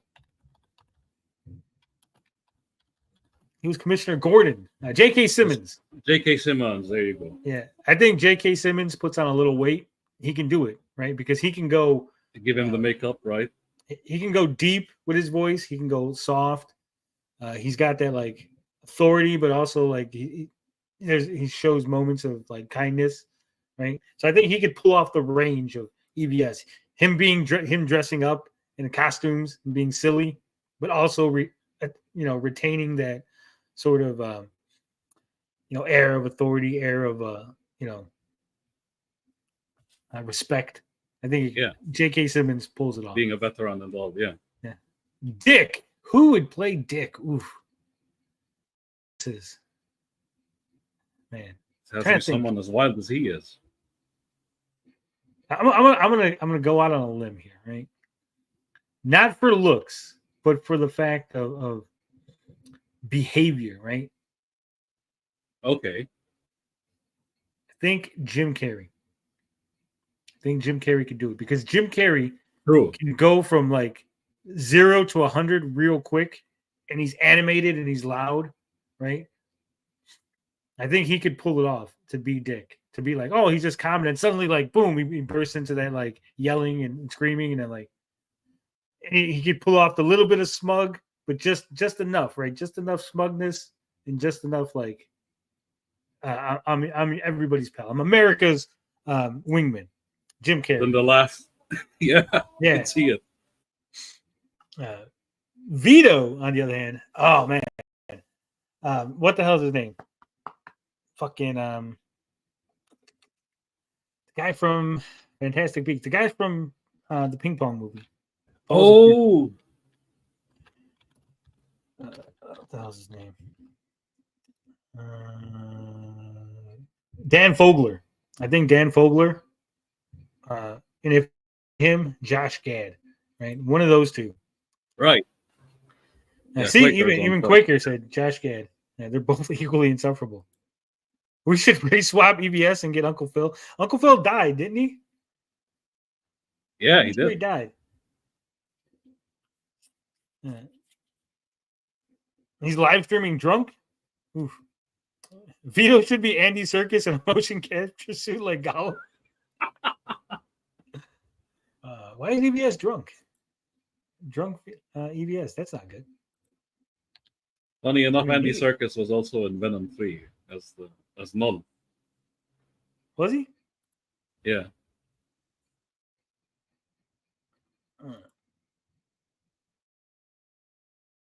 EBS is at the Phillies game drunk. Okay. Okay. That makes sense. Makes sense. Where he, get the usually DH. is though. All right, and the last one, Sturgis. Who would play Sturgis? Obviously, in order to honor Sturgis, Tyrion Lannister himself, fucking, what the hell's his name? You know what I'm talking about, right? Fuck, that was his name. Why did I forget all these actors' names? Damn it. I had it. It was on the tip of my tongue, and then the whole EBS thing threw me off. Peter Dinklage. Peter Dinklage. I think give Peter Dinklage a big fucking beard. Boom, Sturgis. Perfect. Right? Give him that Elmer Fudd voice. On point. So Peter Dinklage, definitely. And then, what's his name? The guy from Dave Chappelle, but as the crackhead character for Homeless Larry. You didn't ask me, but Homeless Larry. Yeah. Dave Chappelle. Considering the average Ripetard ability to get excited by subpar products, why don't they still like mainstream comics and Star Wars? Because they were told they were woke. I mentioned They're it earlier. hypocrites. They're actually stands of the mainstream stuff. They just want to see somebody else do it. I got the Marvel Unlimited 7-day trial, so I'm going to try to do some reviews. I'm going to see how good it is, what comics they offer, and I'll try to do some reviews on some more modern, as modern as they allow. I don't know, like if the comics that came out this week will be on Marvel Unlimited, but maybe like the comics that came out last month, right? So it might be a little behind, but it'll still be more modern comics, right? And I'll take a look at them and maybe do some reviews on them. And if the service is good enough, I'll keep it and I'll do reviews like on a weekly basis, right? On Marvel, modern Marvel comics, and maybe we'll throw some classics in there too, right? So, right. Hopefully that works out. Has Tony and Crew seen the Joe Rogan episode with Trump? I have not. I heard it was pulled off of YouTube though. So, that's a thing. I know EBS watched it, so we'll watch that eventually.